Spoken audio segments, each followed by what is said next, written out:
到垃圾镇。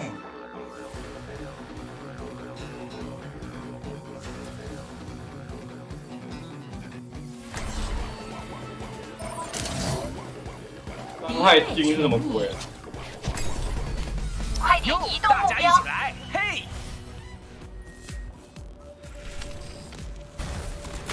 哦耶！耶！开始治疗。有噪音了，终于上天！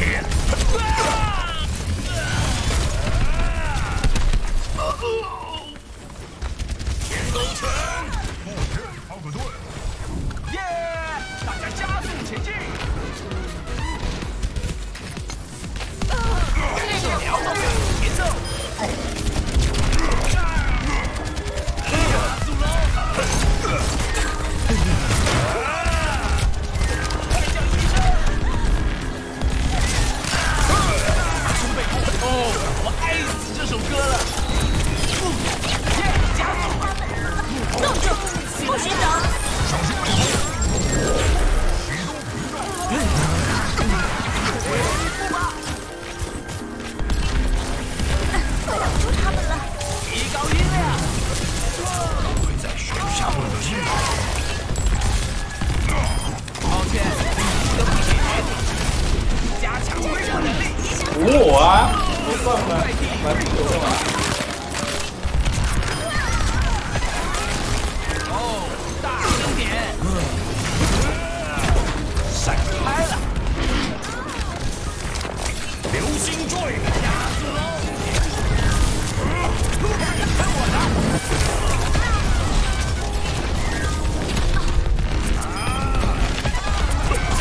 滚开！开始加速！正在移动目标。走开！耶！加速吧，我帮你治疗一下。哦，我爱死这首歌了。闪开了，这会让你很舒服点。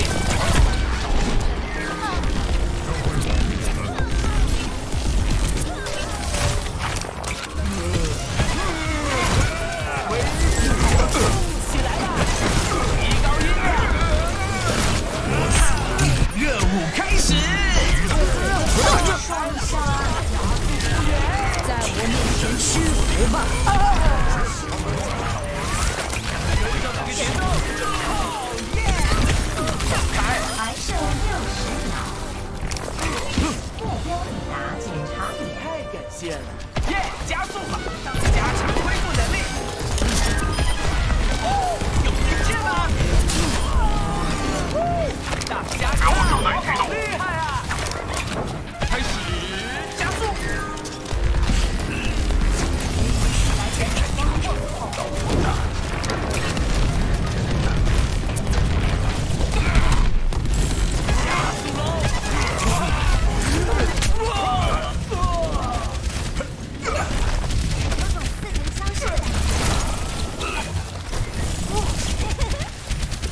跟上这个节奏，该换首曲子了。我帮你治疗一下，滚开！耶，大家赶快走！闪开了，提高音量，滚开！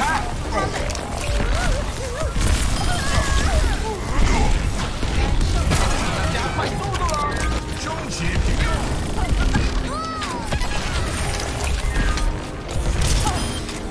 哦，大声点！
暖身而已。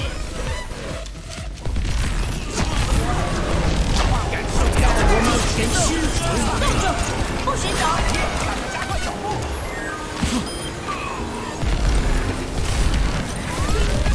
加强恢复能力，滚开！加速出力！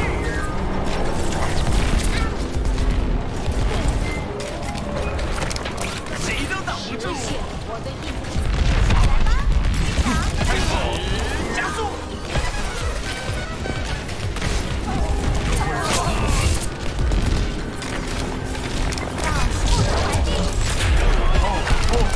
要加快速度了！我死定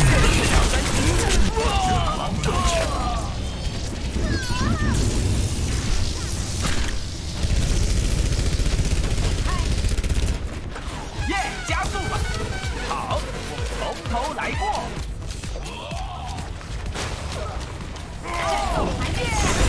快让目标动注意，回来动起了！耶，大家加快！感谢。碰到我的。跟上这个节奏，别换首曲子了。感受疗愈，且我们必须移动目标，动作快。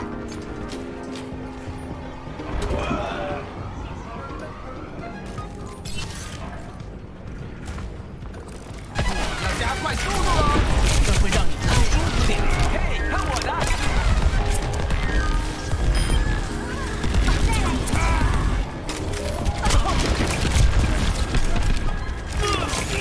耶，加速吧！我帮你治疗一下。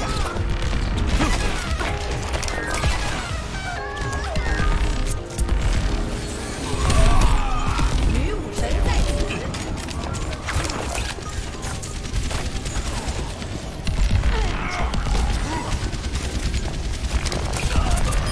我的绝招正在蓄力。各位英雄，站起来！走开！到处都是。动住，不许走！任务开始！还剩60秒。要加快速度了！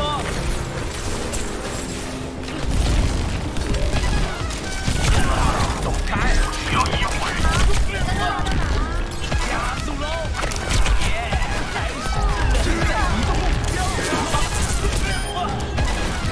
哦，我爱死这首歌了！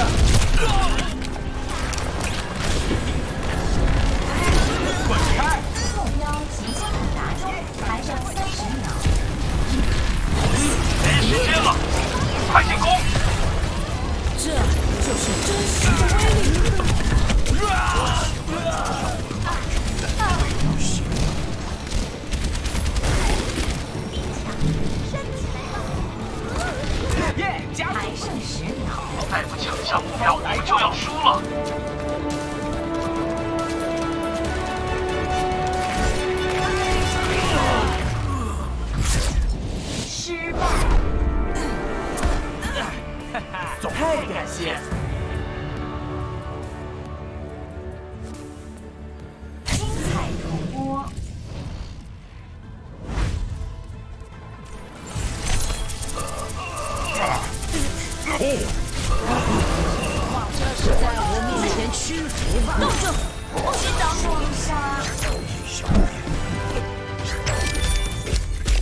进去的话，那是堪称极品啊！借由弹跳甲鱼汤，还有其他中华一番的料理，就知道那个年代的人味觉都有点怪怪的。但有一点我绝对可以证明，那就是阿 Q 的手艺比小当家还要好。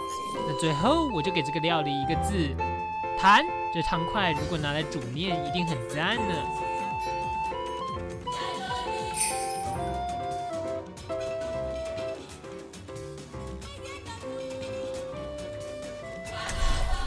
叫够胆抽胆，天上是地必风干。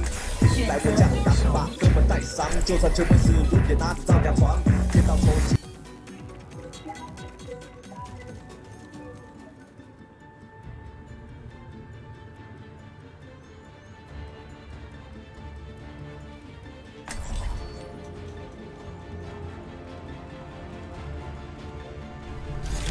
哟，大家一起来！嘿，嘿，看我的！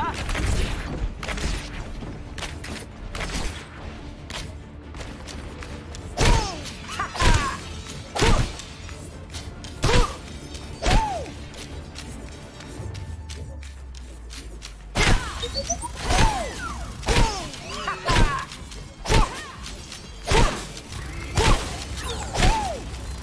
敌方将于30秒后开始启这里动。是我的理想城市，大家都能自由的过活。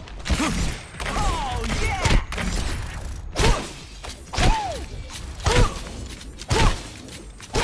哈哈！哈哈！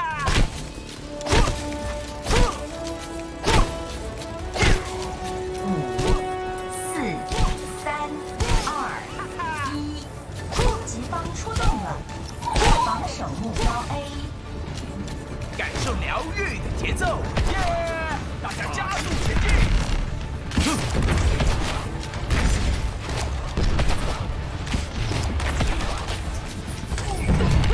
恢复吧，闪开了！这样就对了，守护天使在此。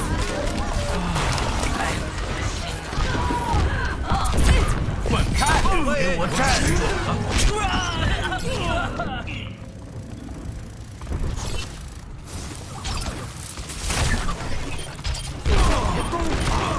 我要加快速度了！我不当输家。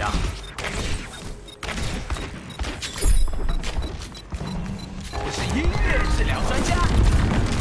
目标已被敌人占据，阻止目标前进。 谁都挡不住！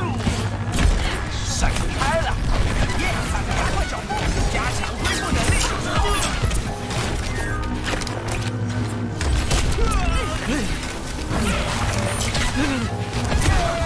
大家加速！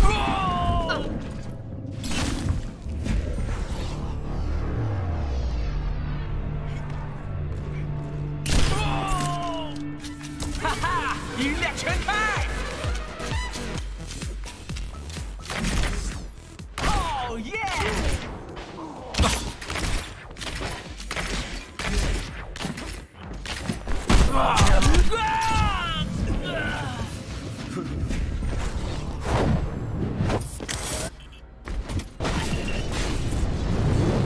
跟上这个节奏，希望刚刚没人看到。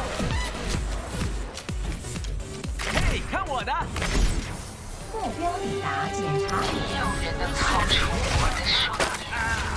大家自然一下，冻住，不许走！加快速度！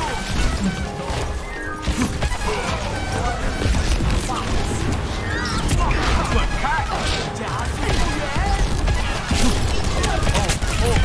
要加快速度了！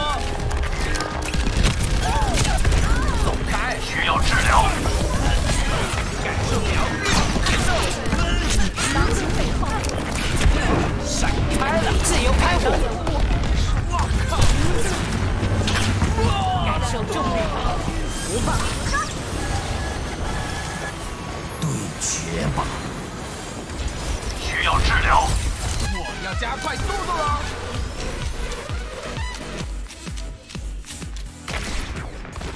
是音乐治疗专家，滚开！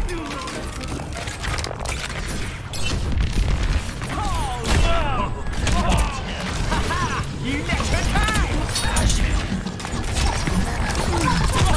走开！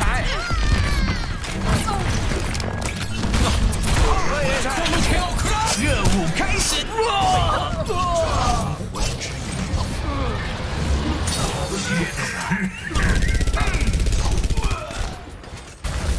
耶，加速吧！哦，大声点！我的绝招正在蓄力。耶，开始治疗！耶，大家赶快找路！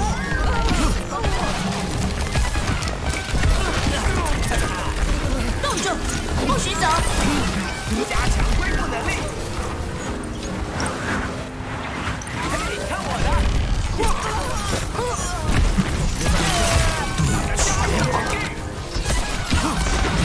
感受疗愈节奏，滚开！开始自由开火，加速！帮你治疗一下，在我面前音量全开！走开！各位英雄站起来！闪开了，大家治疗一下。走开！有一剑吗？滚开！要加快速度了。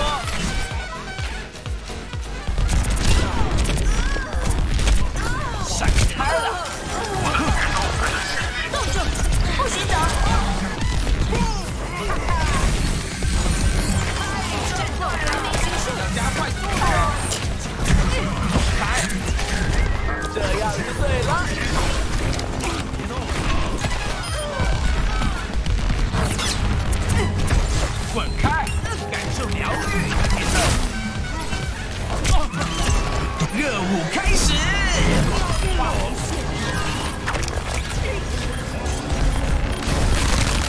目标即将抵达终点。回去吧！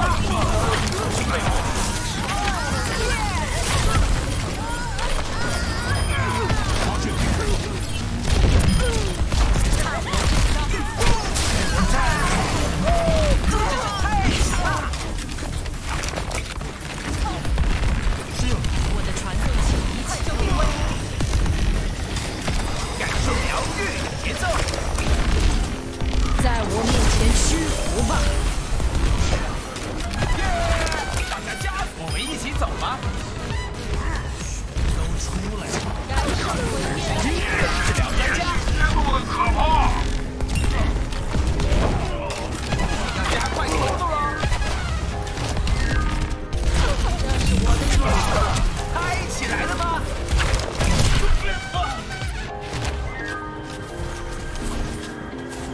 好快要发飙了！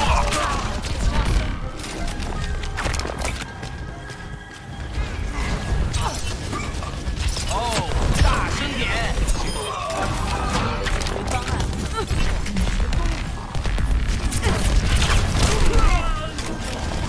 我死定这是我的意志。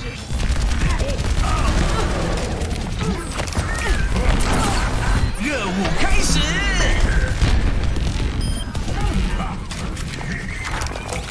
实现我的意志。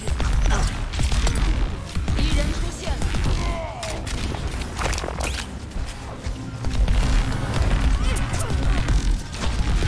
耶，加速吧！感受疗愈，自由开火！无招架之力。大家集合！开始加速！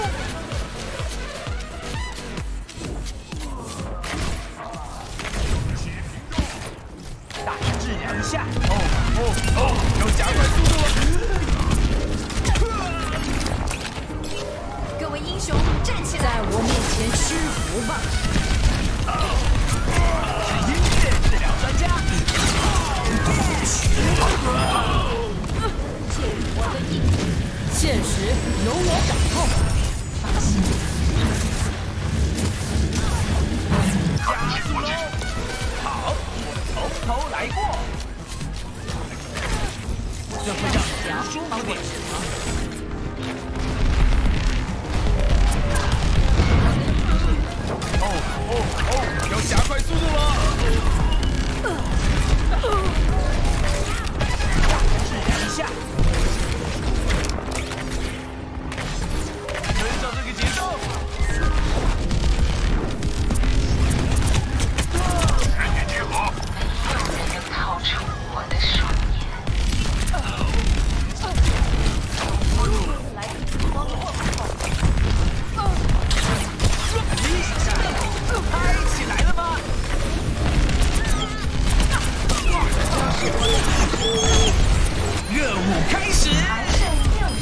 自由开火。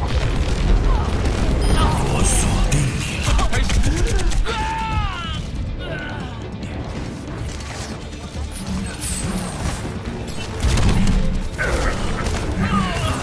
还剩10秒，胜利势在永不止息。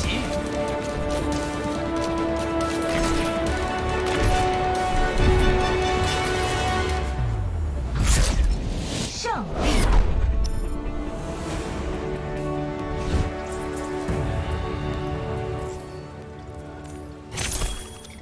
精彩重播。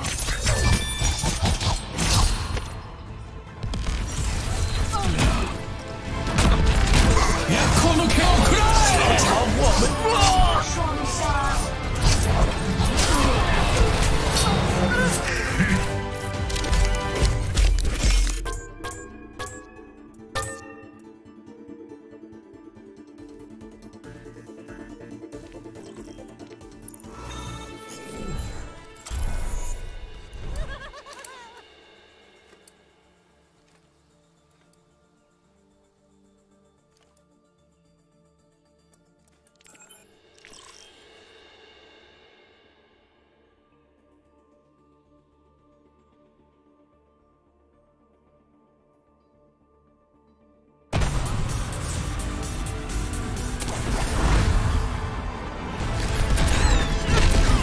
热舞开始。还剩60秒。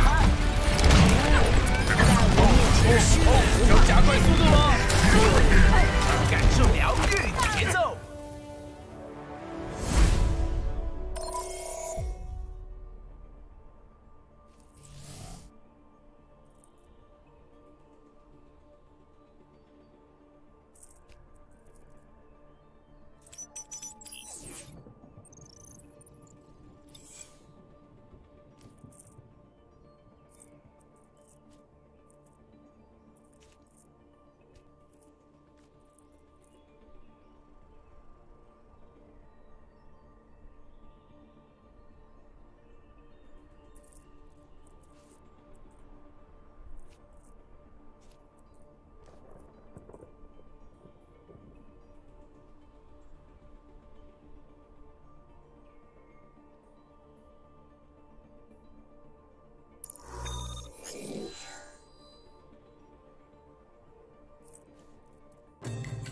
即将抵达漓江天塔，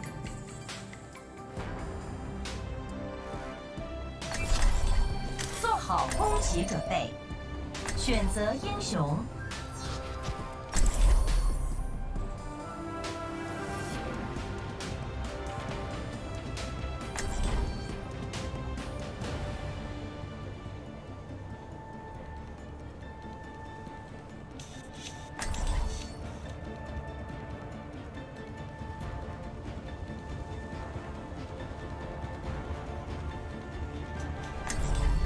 哟，大家一起来！嘿，嘿，最近如何啊？嘿，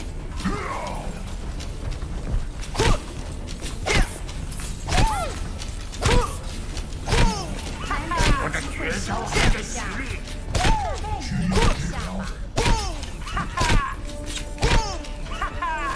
我需要5、4、3、2、1，第1回合占领目标。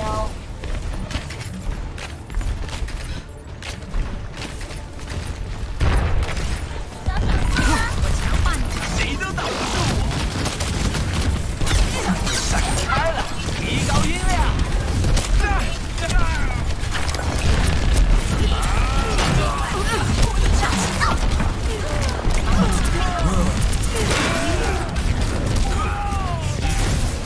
现在可占领目标。谢谢你。滚开！下来。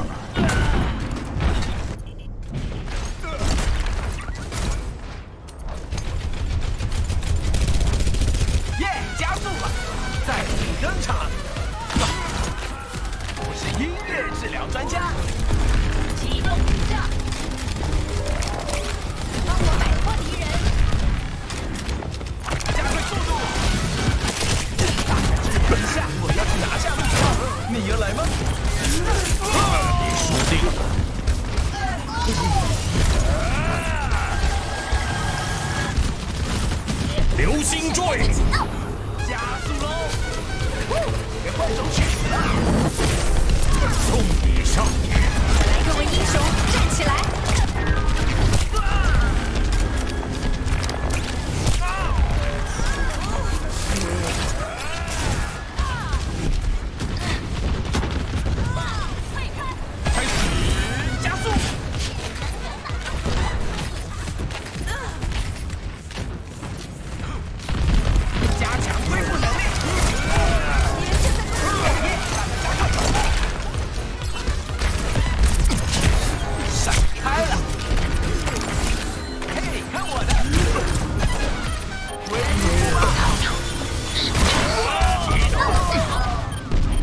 加快速度了！闪开了！流星坠，加速！回复吧！滚开！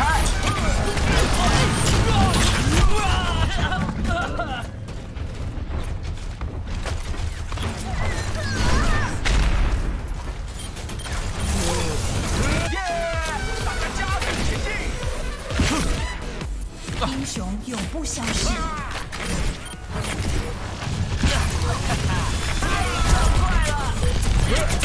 这会让你舒服点。热舞开始！滚开！各位英雄站起来！延长赛，闪开！我是鹰眼啊！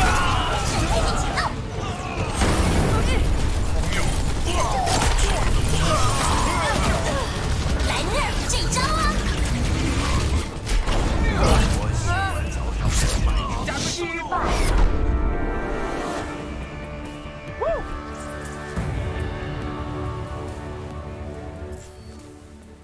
精彩重播。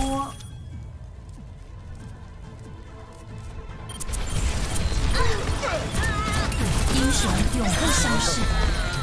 不过。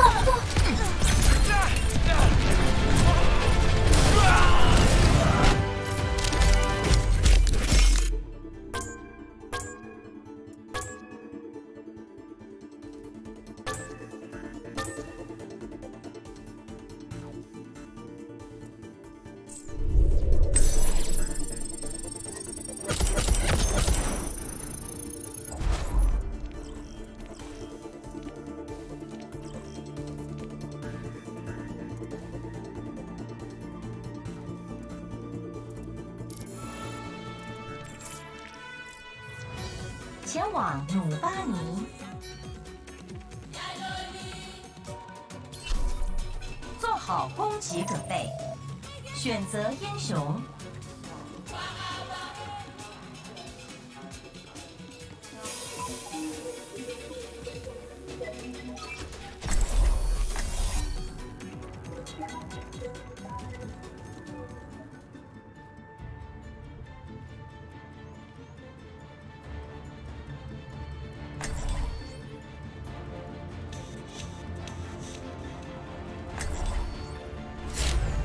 哟，大家一起来！嘿，谁都挡不住我。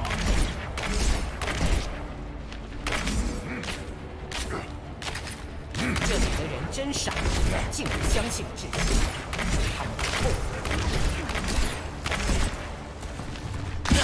哈哈，可以用武力解决一切吗？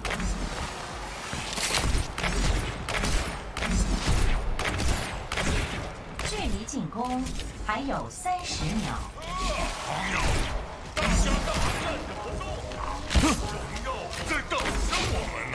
哈哈哈哈！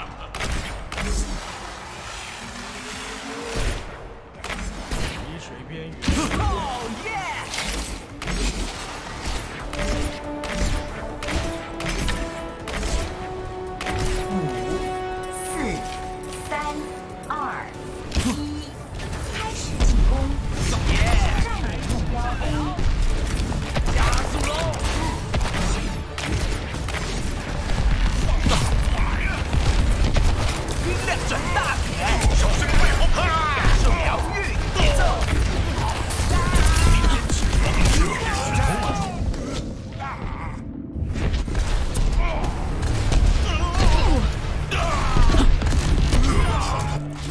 跟上这个节奏，希望刚刚没人看到。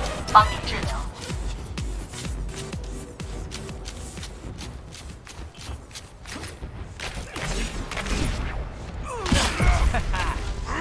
恢复吧。太畅快了！提高音量。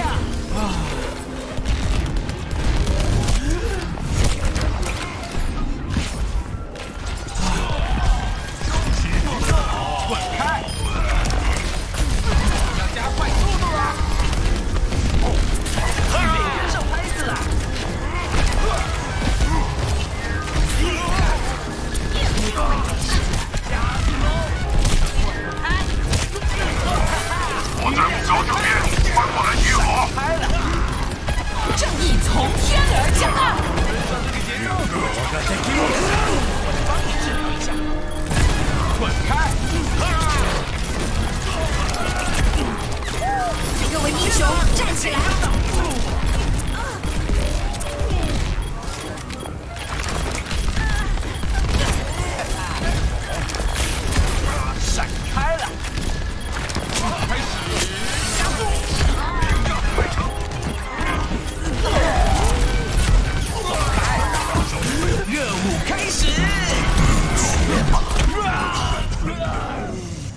人都是斗士。升起屏障。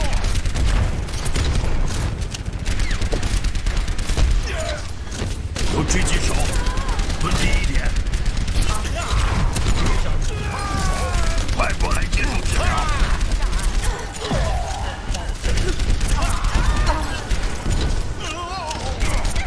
我要占领这个目标了。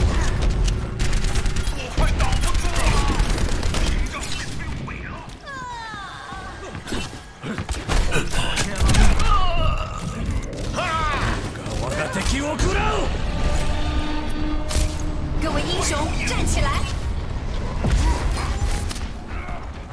战争尚未结束。天使在此。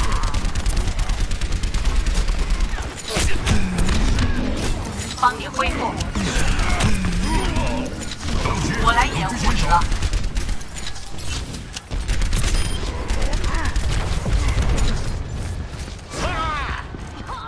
加速治疗。 正义从天而降。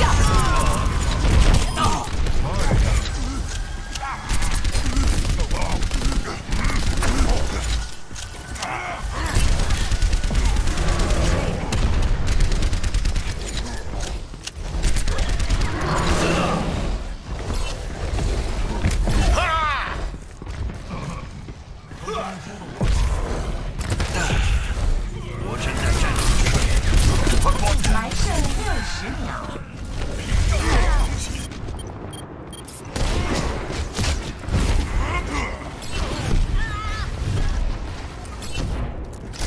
我会战到最后一刻。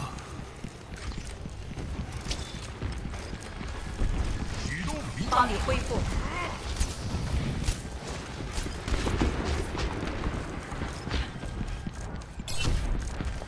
我锁定你了。还剩30秒。我喜欢扫伤人脉术的赛季就要走了。上吧。怒者死。为了英灵殿。绝吧。各位英雄，站起来！我正在战斗中。快过来！战斗还没结束。还剩10秒。正在战斗中。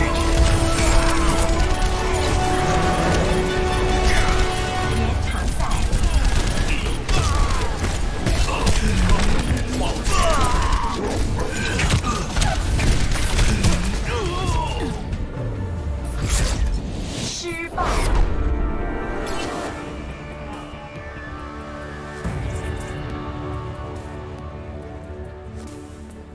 精彩重播。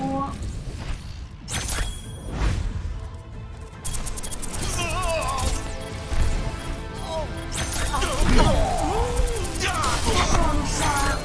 瞧瞧我们的厉害！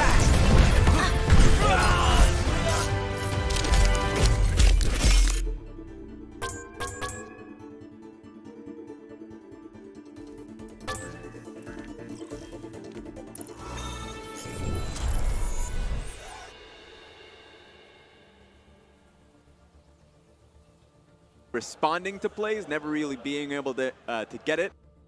Wave clear from EDG. It's really only iBoy popping in with a Q every now and again. So happy to play just 2 lanes.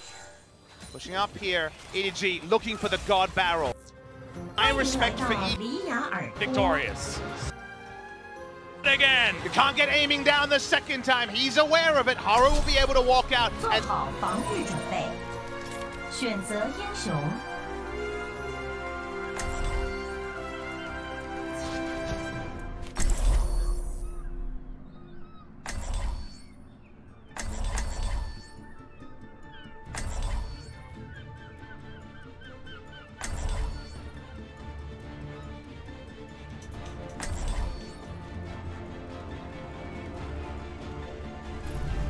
哟，大家一起来！嘿，快乐，生日快乐，生日快乐，谁都挡不住。生日快乐，你会没事的。你好吗？让对方尝尝我们的厉害。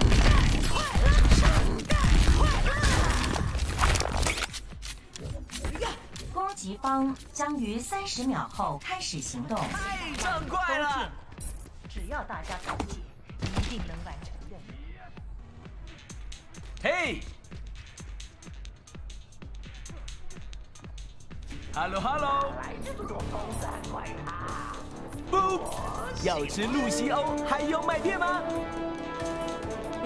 该死！ 5、4、3、2、1，攻击方出动了，阻止目标前进。哦，大声点！哎呀，闪开了！加速治疗。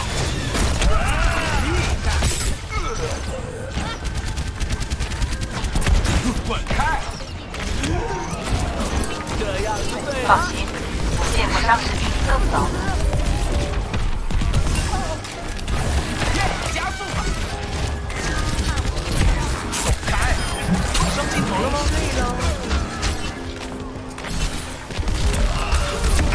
闪开了！哈哈，音量全开！我要加快速度了！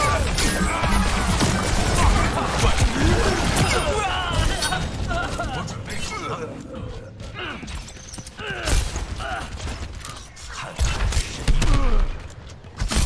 开始加速！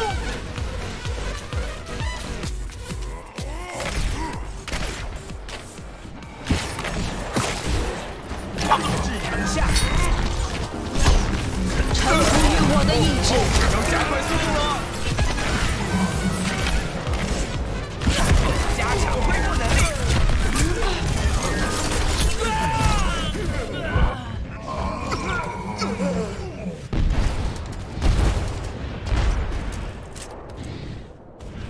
耶！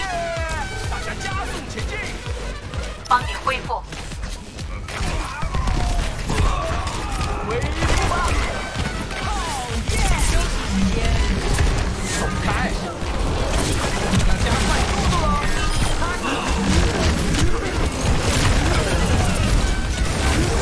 任务开始！跟上这个节奏！我闪开了！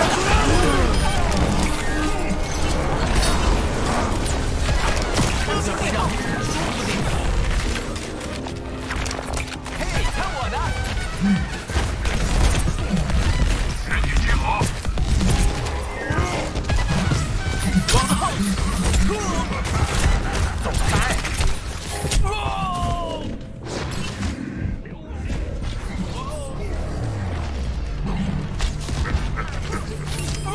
恢复吧。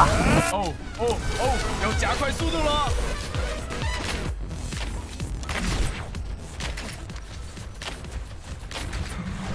治疗你。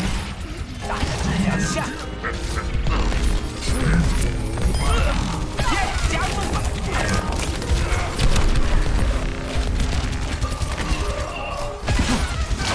加强恢复能力！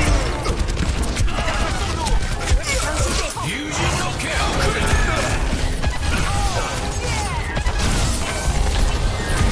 走开！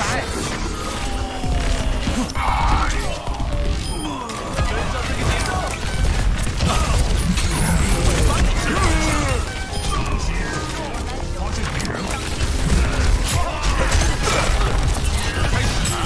加速！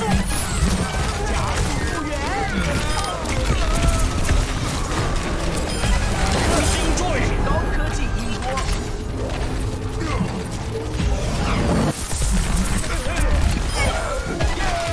大家加速前进！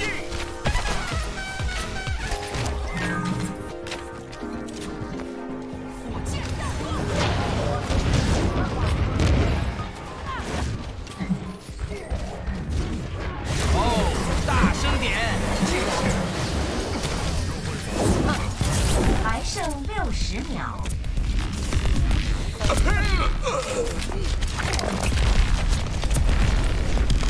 我が敵を食らう！恢复吧！提高音量！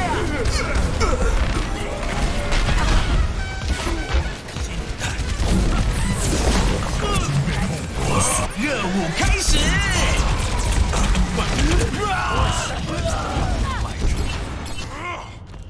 还还剩30秒。咬紧牙关撑过去，胜利就是我们的。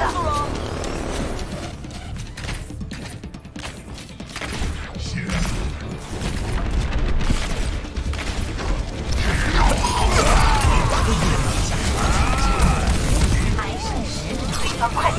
我们在这里打架，现在飞起来了！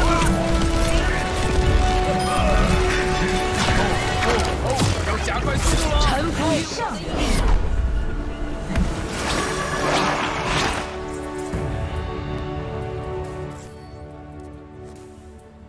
精彩重播。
即将抵达直布罗陀基地，做好防御准备，选择英雄。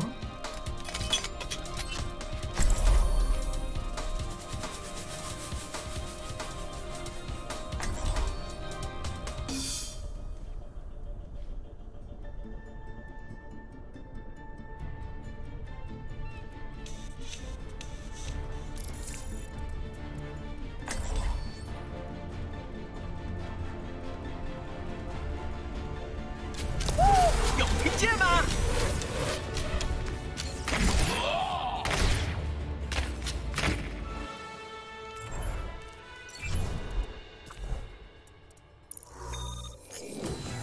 前往多拉多。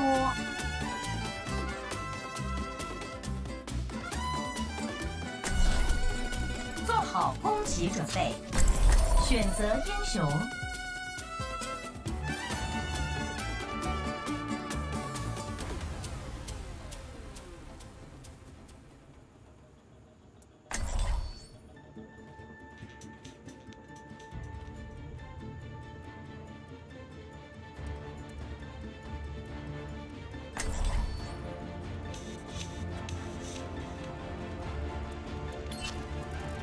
哟，大家一起来！嘿，我的职责就是保护你们的安全。请待在我的屏障附近，能提高生还的几率。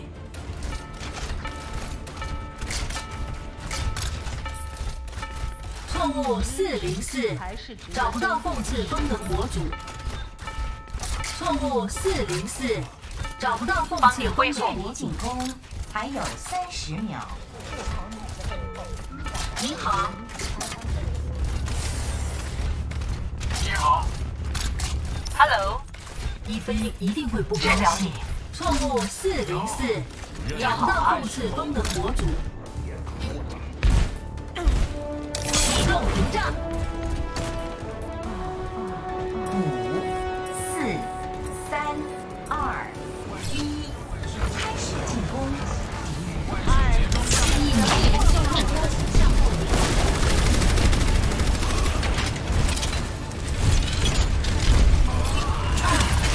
坚守阵地。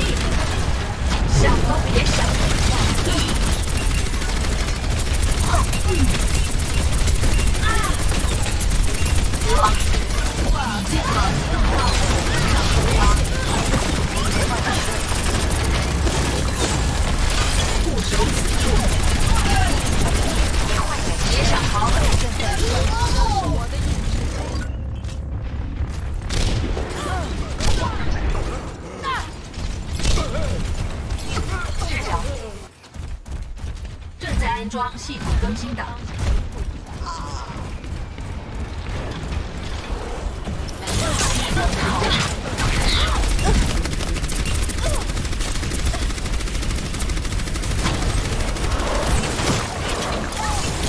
为了你的安全，请移动到屏障后方。我正放下武器，加速治疗。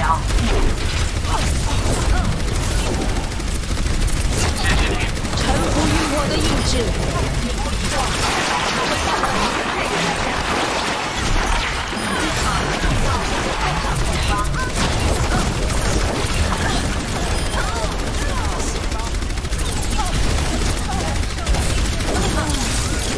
治疗这个主人，了解，带你强化准备就绪。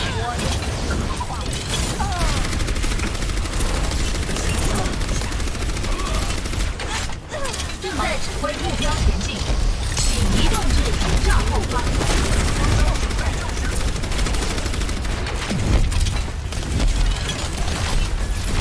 防御模式启动。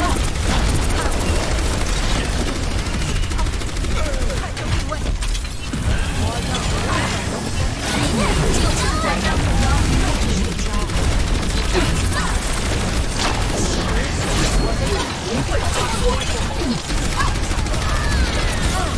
留战中。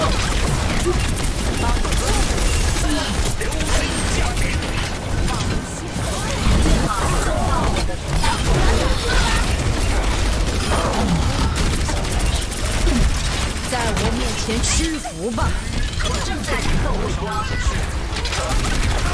帮你治疗。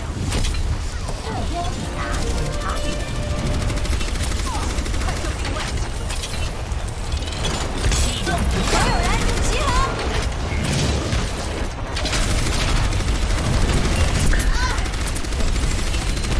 加速治疗。请放下武器。正义从天而降。正义需要小声。臣服于我的意志。我的任务尚未完成。我的意志往来秀，请移动至屏障后方。不准动。防御距离建立中。治疗。动。我可以。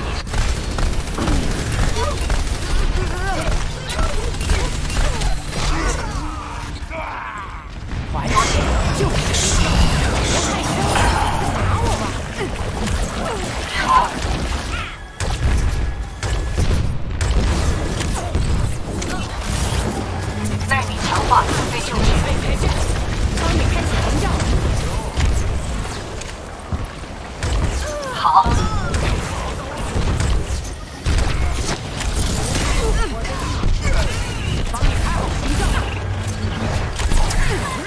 在我面前屈服吧！各位英雄，站起来！屏障开启。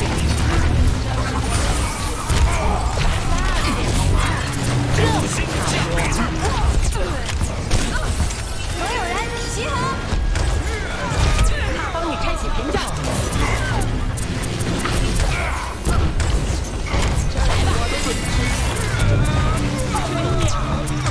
臣服于我的意志。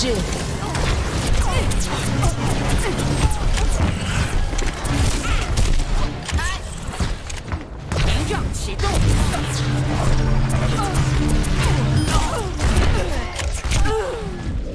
感受你的力量。在我这里。持之以恒。嗨。你好啊。在我面前屈服吧！治疗。屏障开始。正义从天而降。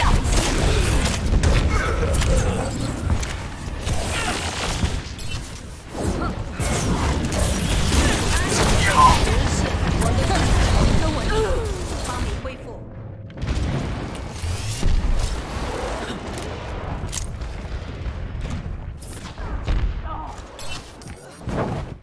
再试一次。加速治疗，行吗？快护送目标。帮你开好屏障。看我这招！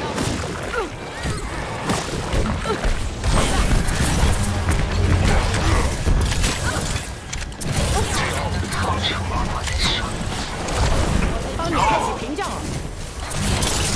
绝招准备用。自由开火。各位英雄站起来！我现在很猛，一起迈向胜利。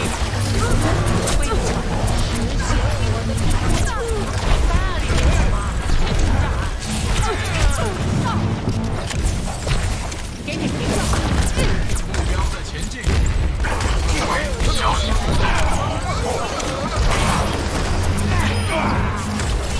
臣服于我的意志，在我面前屈服吧！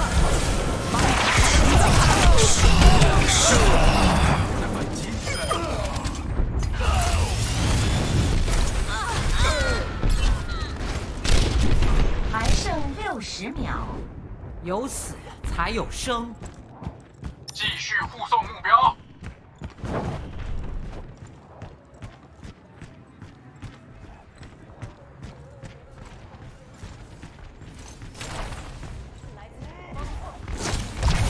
帮你开启屏障了。屏障启动。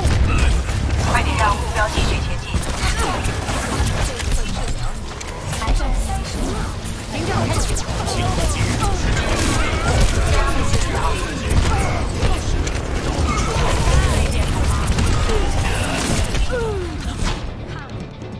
有。耐力强化还在准备中。还剩10秒，不惜一切想要拿下胜利。恢复吧。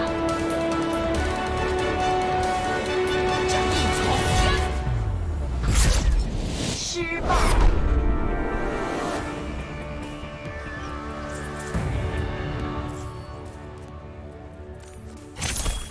精彩重播。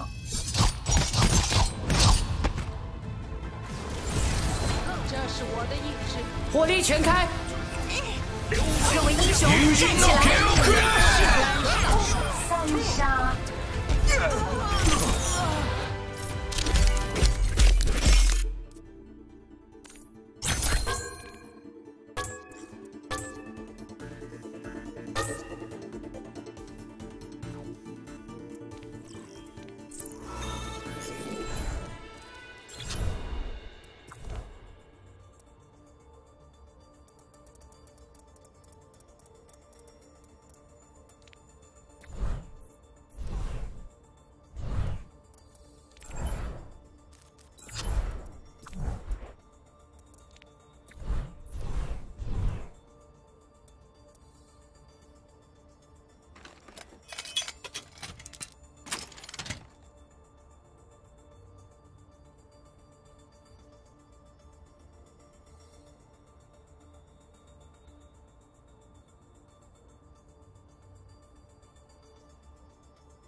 开火！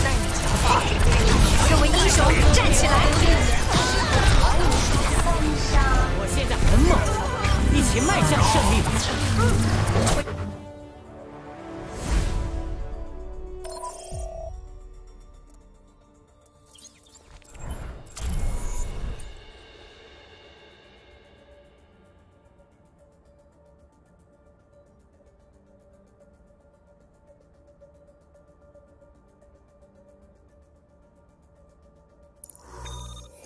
！Victory.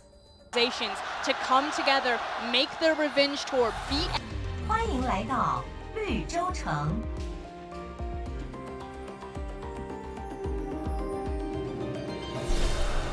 做好攻击准备，选择英雄。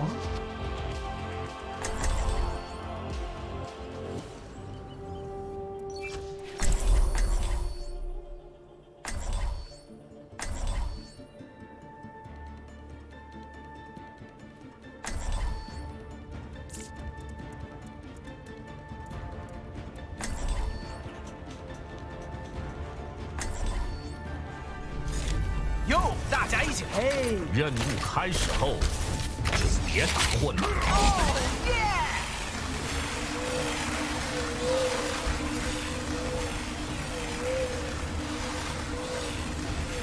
什么大风大浪我都见过，只要大家团结，一定能完成任务。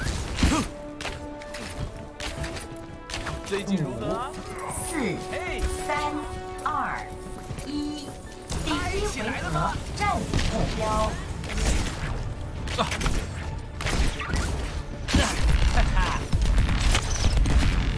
恢复吧！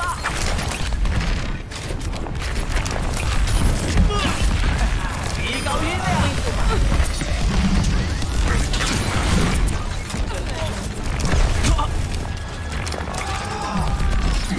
开始加速。现在可占领目标。谁都挡不住。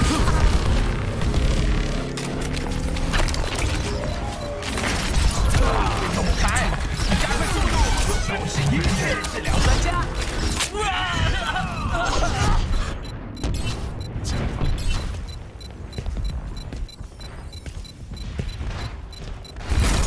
加速喽！节奏永不止息。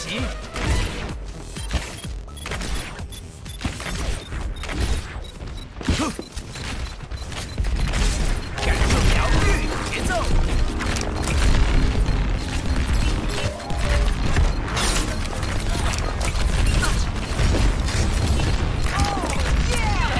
加速治疗。滚开！加速！哦，我爱上这首歌了。走开！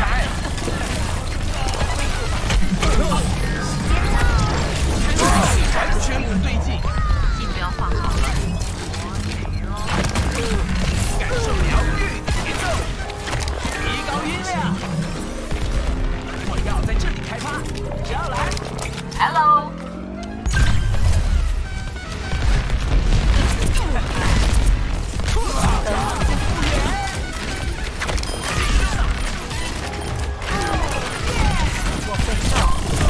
闪开了！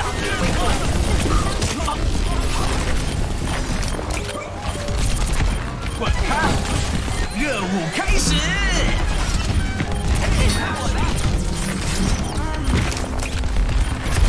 走开！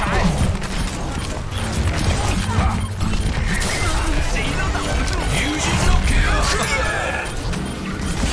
哦，我爱死这首歌了！闪开了！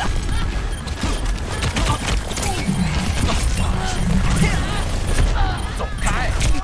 等会儿可能用得到。加快速度！滚开！嗨起来吧！滚开！瞧瞧我们的厉害！闪开了！加快速度！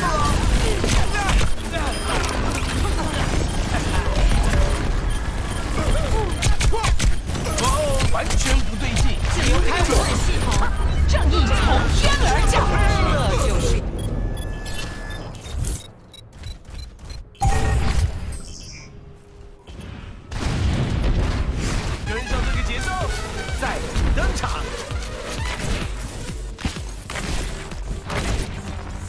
太畅快了，这会让你觉得舒服点。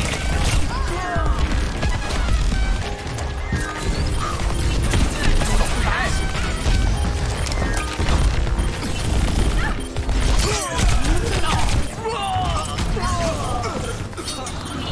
请尽快移动至屏障后方。大火太长有过加速。跟上这个节奏，好，我从头来过。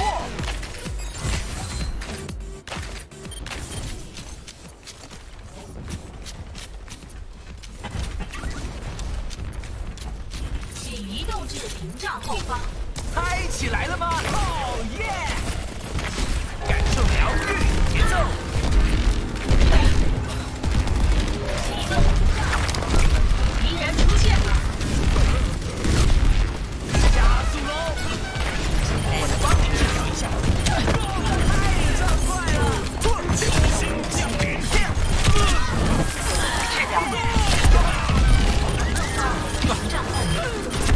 走开！感受疗愈节奏。启动目标占领区。对方太弱，还是我太说见？要加快速度了！最好移动到我的屏障后方。治疗一下。谁都等不住，加快速度！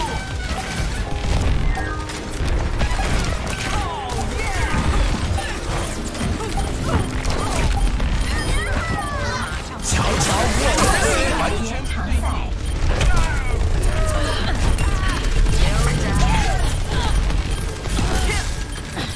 集合，发动特殊攻击。热舞开始！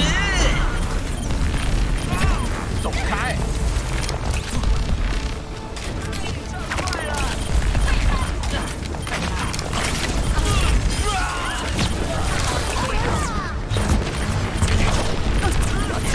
滚开！第一回合，胜利，尽快移动至屏障后方。比数1-0。大家加速前进！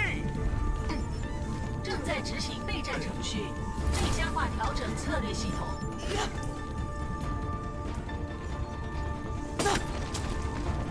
我知道了。别发呆，快行动！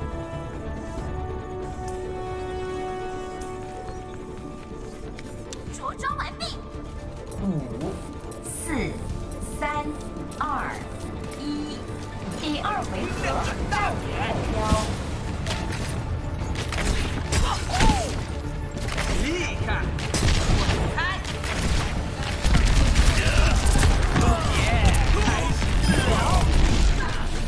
要加快速度了！战斗还没结束，哦，他们还没学到教训呢！太畅快了！滚开！音乐治疗专家。现在可调整目标，快过来！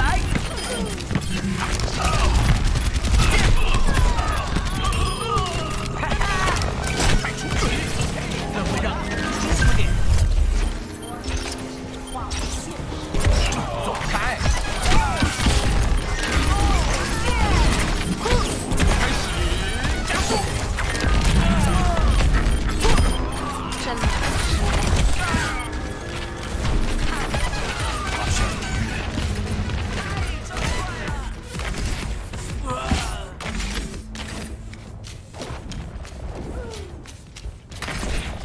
哦耶！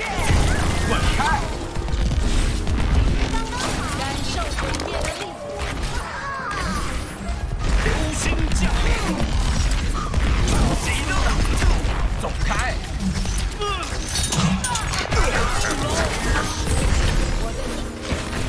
嘿，看我的！闪开了！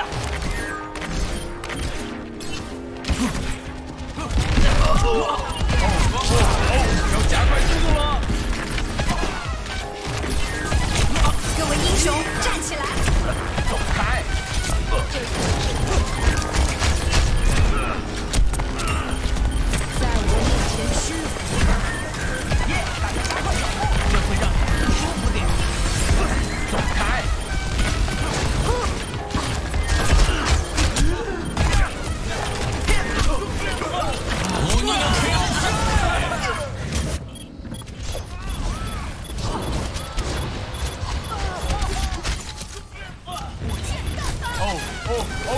加快速度了。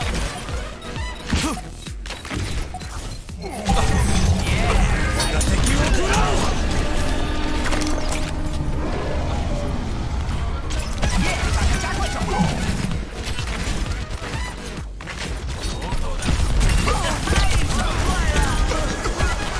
嗨起来了吗？热舞开始，瞧瞧我们的厉害！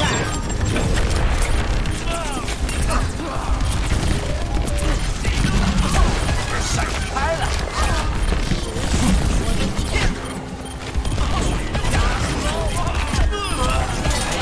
会是我们的。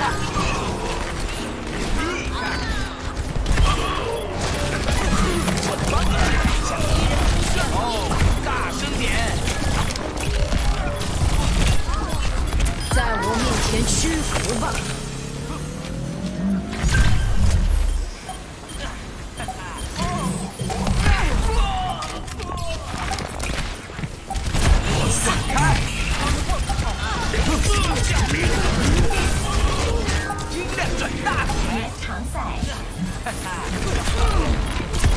闪开了！耶，大家加快脚步，大家治疗一下。谁都挡不住我！走开！胜利表现。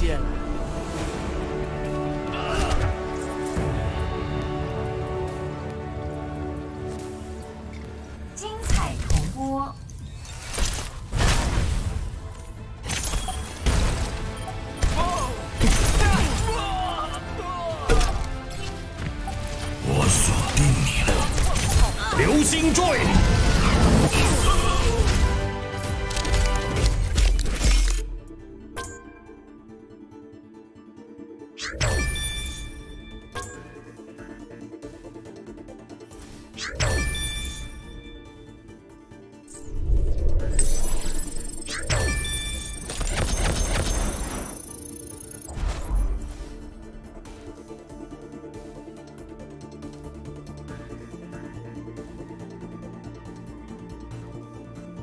Rotate first. You're right. I think most people's first reaction would be to flash, but in that case, I don't think it was going to be the flash of light. Yeah. Well, it is going to mean the rift.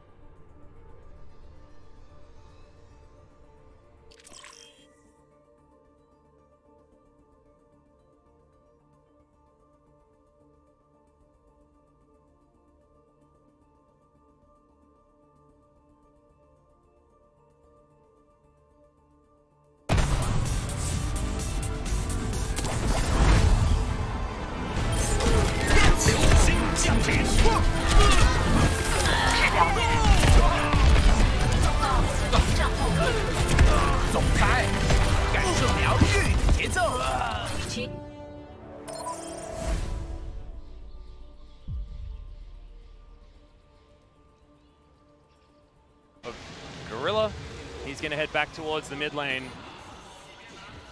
Okay, Rogue Warriors, it seems like this plan is working. Is it working, Frost? I mean, the mentality right now is they just stall out long enough that Karthus can get massive amounts of farm and just have kill pressure without doing anything. All he has to do is find his R button, and there's not a lot of options that someone like Prey has available to him. So I still like the flexibility from Kingzone's composition that they can attack things differently, but ultimately, Rogue Warriors have been in this situation a million times. They can separate all their pieces. They've got the Rift Herald on Doinby to help him speed up his mobility, not just in his back timers, but the fact that he can play a side lane and then charge into team fights if they want to play a triangle on the map.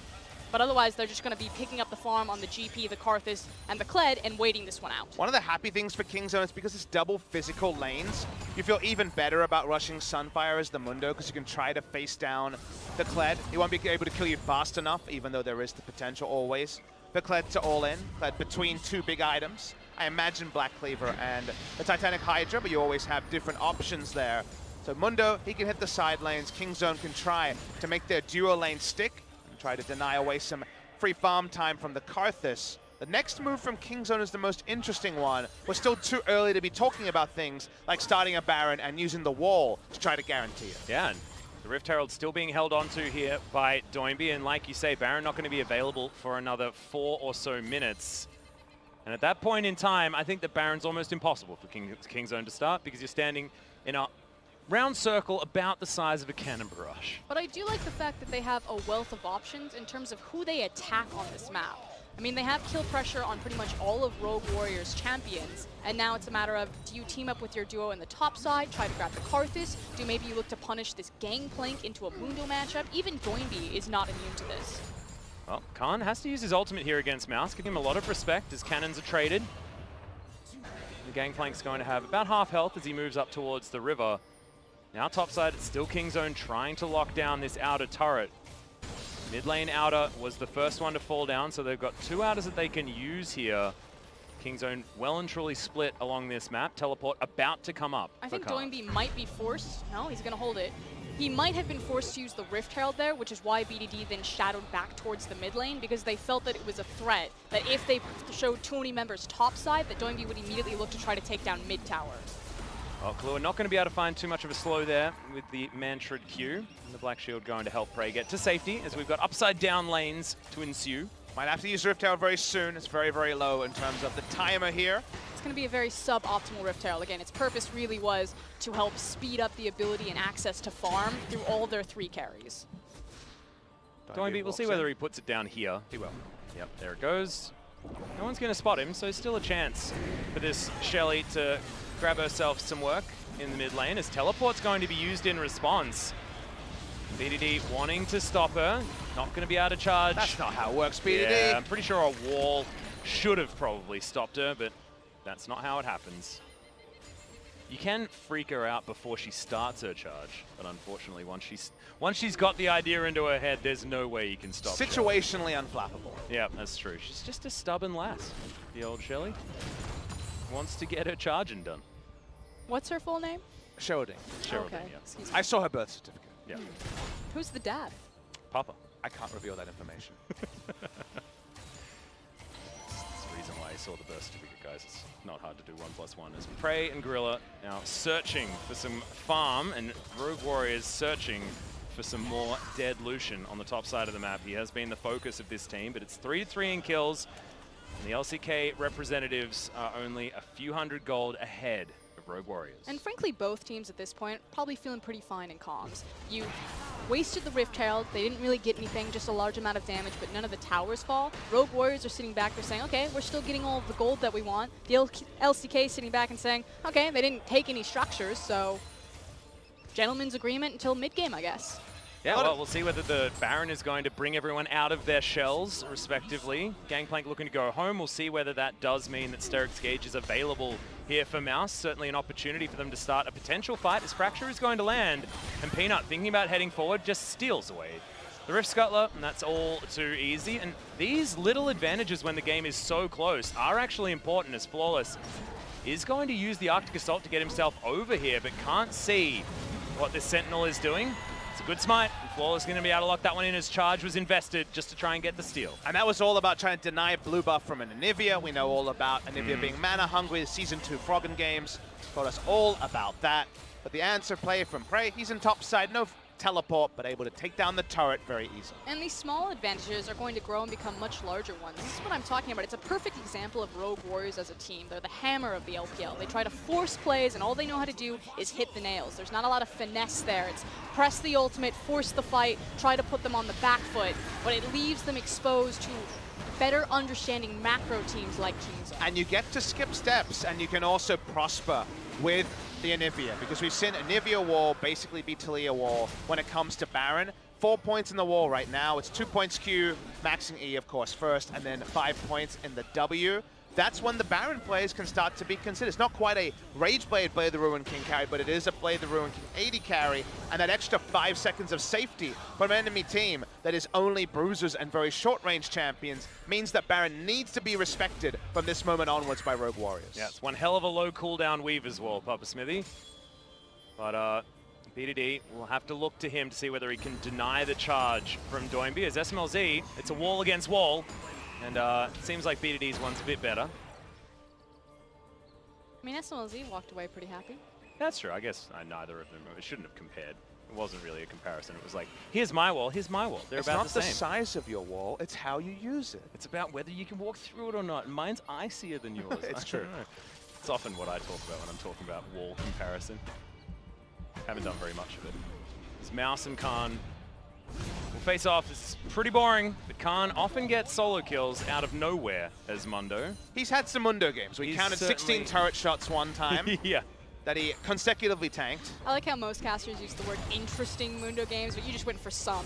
Like, Yeah. where on the scale? Is it interesting and then some, or some but better than interesting? You know, it's fluid. It's Mundo. When you cast 6 days a week, all your language is fluid. It's like describing Raz, you know? You can only say that he's Raz. That's true. And Mundo, you can only say that he's Mundo. And a Free Farm Mundo has a bit of a nebulous role in team fights. I guess he's zoning GP. I guess he's But standing when in underneath the turret 1v1s once again, straight up not caring about these barrels as Khan does have the ultimate running now, and there is no denial of the heal available for the Gangplank, so that was almost very close. It wasn't 16, but he did make it to 8. Good. But also managed to get the Cannon Barrage, which is much more important than the Sadism being on cooldown. Despite that, Doinby is going to be able to grab this top outer turret, and it just seems like little advantages traded one after the other for both teams, and now we've got it tiptoeing over to the side of a gold lead for Rogue Warriors. And we're coming down into another game where it's going to come down to execution in the team fights, execution about how you prepare your map, rather than just the two compositions facing off from each other. Because everyone seems perfectly fine to just gather the farm where they want and just wait this one out until both the teams are forced to clash over the Baron. One thing that's very impressive is the amount of control wards around the Baron Pit for the Rogue Warriors. You mentioned them being the hammer. Well, when you see the hammer putting down vision control, certainly makes you feel a little bit better as a fan of the hammer team, like most of the people in this arena right now. They're like a nice hammer. You paid a lot. It's not Oh, like right, one of the rock. really good hammers. Yeah, exactly. Okay. It's not like a rock and a stick where you just... Okay, I was normally the guy that just goes to Bunnings and buys whatever hammer that there is. And Khan, he's struggling, gonna flash to get himself completely out of there.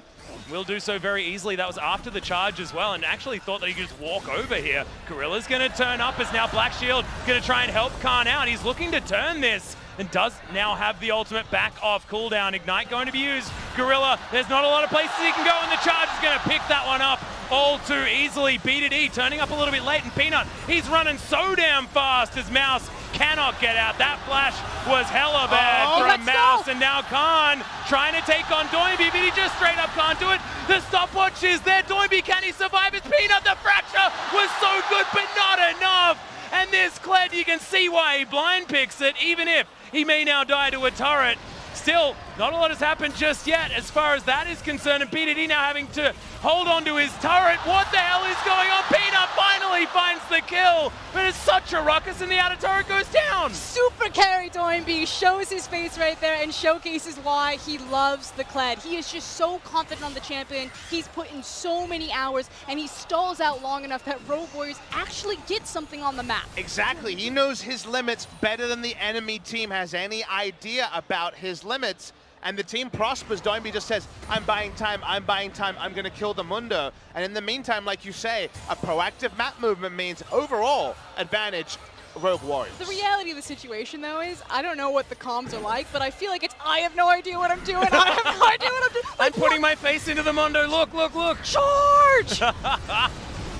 Because that's just what it looks like when you face Rogue Warriors. Look at this team fight. You need to remember, the edge of madness and also genius is a razor sharp one. If you win, it's genius. This is straight up animal style. Why is he there? I feel like Mouse really didn't have a great fight in this particular moment, but somehow Doinby just having a complete party on the back end. Speaking of parties, there seems to be stuff happening in the minimap. There's certainly a lot of Kingzone members hanging around towards the top side of Rogue Warriors jungle.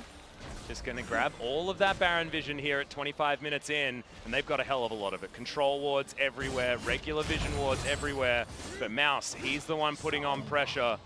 Teleport's available for both top laners, but Mouse is the one that's able to shove this wave right underneath this turret, get the pressure on, open up the map for Rogue Warriors to fight back for vision. I feel like Kingzone are going to have to get dirty. Okay, speaking of fighting back, Kahlua in potential trouble, but does flash himself to safety. Well, actually saving him. The flash from Peanut just bypasses the Clan. As Kahlua trying to run away, the Fracture's gonna land, and that's the kill picked up for BDD. Have to use the flash from Peanut, but they already had the Baron vision earlier. This will probably be the start of the objective. Kingzone turn on it. The Scuttlecrab vision has timed out as well. Great ward that spots out Flawless. You see the immediate response from Kingzone, making sure that they're sweeping around the Baron area and now setting up a trap. What we're looking at is the fact that Cannon Barrage and Requiem both available here as Flawless pokes his head out. Feel like I've seen this on a nature documentary. He does manage to make his way out. That's the fadeaway jump shot with the ultimate, but certainly a button that Kingzone wanted pressed. Means there will be no Baron picked up here for Kingzone. They will disengage. They had the extra information and couldn't get the jump scare kill onto Flawless. Dimebe's bot lane hunting for another Mundo to add to his collection. Yep, but Khan not going to have any of it. Just going to exit out of this fight. Executioner's Calling has been picked up now from Mouse, so Khan probably not going to as freely spend time underneath turrets anymore, and Rogue Warriors looking for this Cloud Drake. And what we should be doing for Kingzone right now is they just want to retain the control over the Baron in terms of vision, wait for Peanut's flash, wait for Peanut's ultimate, and then try to set the tables again for another pick. They've got the Morgana, they have the Anivia wall, they just need the Skarner. So it's a pretty clear-cut plan, especially because Khan doesn't want to be left alone in a side lane with Doinby hunting around and roaming for him, but that means that Rogue Warriors know exactly what Kingzone's game plan is, and it's a question about how they counter that. And the teamfight execution for Kingzone's more narrow than it might appear when you say traditional 80 carry comp versus a bruiser comp. I think actually Rogue Warriors find it easier fighting front to back than Kingzone do, because actually killing someone with this Lucian build takes a long time. The front line is insanely tanky, and Gangplank and Karthus assisting Doinby diving in, and only Mundo as a real frontliner means it's pretty narrow for Kingzone on execution. I mean, to be frank, Kingzone are used to the finesse of a boxing match. You know, two big heavyweights going back and forth, trading blows. Well, welcome to the Jello pit, because Rogue Warriors are going to grab you, they're going to pull you down, and we're going to roll around in the dirt. Well, they're trying to do it. Flawless now all on his own. Cannon Barrage invested very early as Flawless getting taken so low by Prey.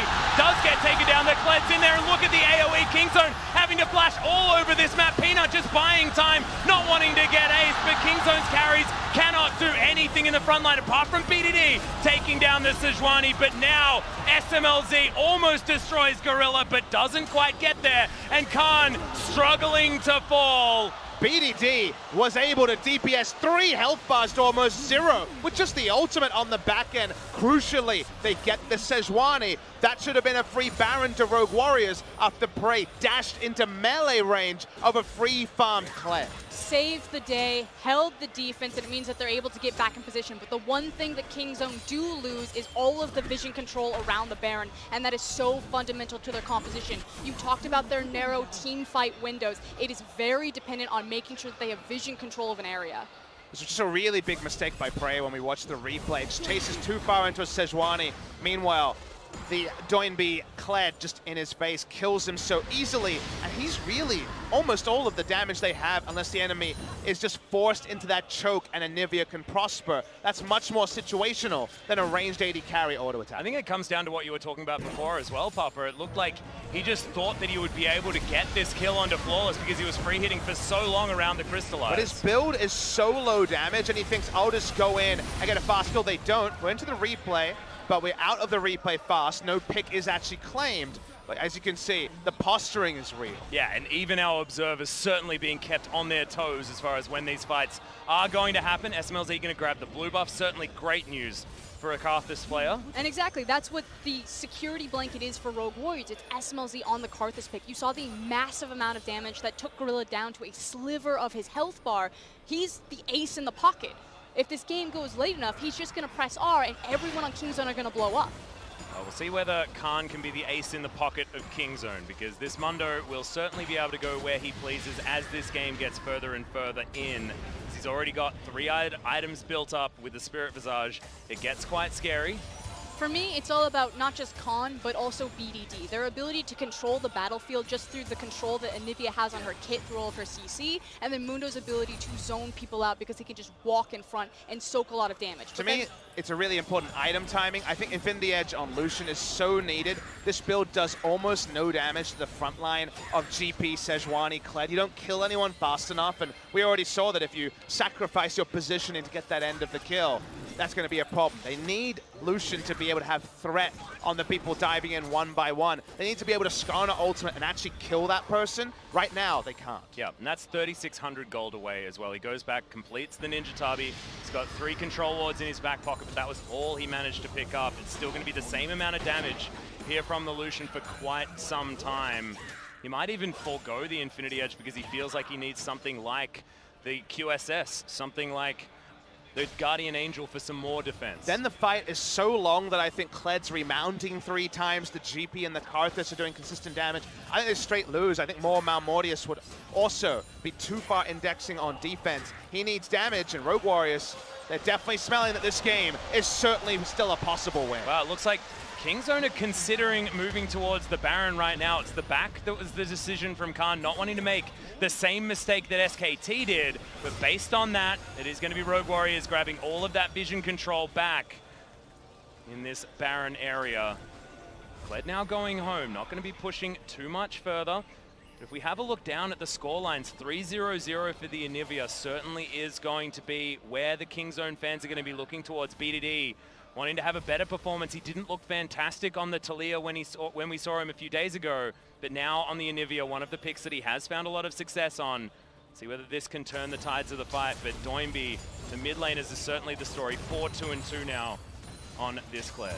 I just feel like this game is one mistake away from cracking open to other side. Obviously, we're all poised around the Baron, but it's about who's going to move together better. Right now, you see that Rogue Warriors have opted into this idea of a 1-4. They've kicked Doinby out to the side lane, and they're just trying to flush Kingzone out of the jungle, then move in and start trading this tug of war back and forth around Baron. But the thing about Rogue Warriors' composition is I feel like they're much more confident in their late game scaling because of the Karthus. So the longer that we sit in this position where it's just a ping pong back and forth around the Baron vision, the better I feel for Rogue Warriors versus Kingzone. I think the pressure is starting to get to them. Yeah, I absolutely agree. I think the Gangplank as well is putting on a lot of pressure. Look at those barrels, just obliterating these minion waves. As Rogue Warriors looking for this fight, Khan has to be the one to walk in first. They do have vision available. Mantrid Inspire is going to mean that Rogue Warriors always going to be very, very fine. All of the movement speed availability from this team is huge, as Mountain Drake being looked at here from Kingzone. Dark Binding is going to find a target, but may not be the one that they wanted as Flawless. Gets himself into the pit. Peanut's going to lock that one down as now the fight is coming in. Doinby jumps into the backline. It's 1 versus 3, but good God, the AoE damage Requiem is going to tear the Lucian apart. Now BDD having to flash his way out, but he's just an egg. He's an omelet now as Rogue Warriors looking to send us to game 5. And the hammer comes down swinging. Doinby steps forward, has the teleport, is chasing Peanut down. They've got the creep wave. They have the crowd behind them. We're going to game 5. We're looking for these turrets. Of course, there's still 2 members of Kingzone here. It's not all over just yet, but damn, this is the break that we were looking at. Inhibitor going to go down. The Charge! Keep going! Broken. They're looking for Khan underneath these turrets. The barrels are taking him down. They're just focusing these Nexus turrets. Peanut being annoying, but they're ignoring him. Gorilla moves his way forward. Is going to be able to not do anything.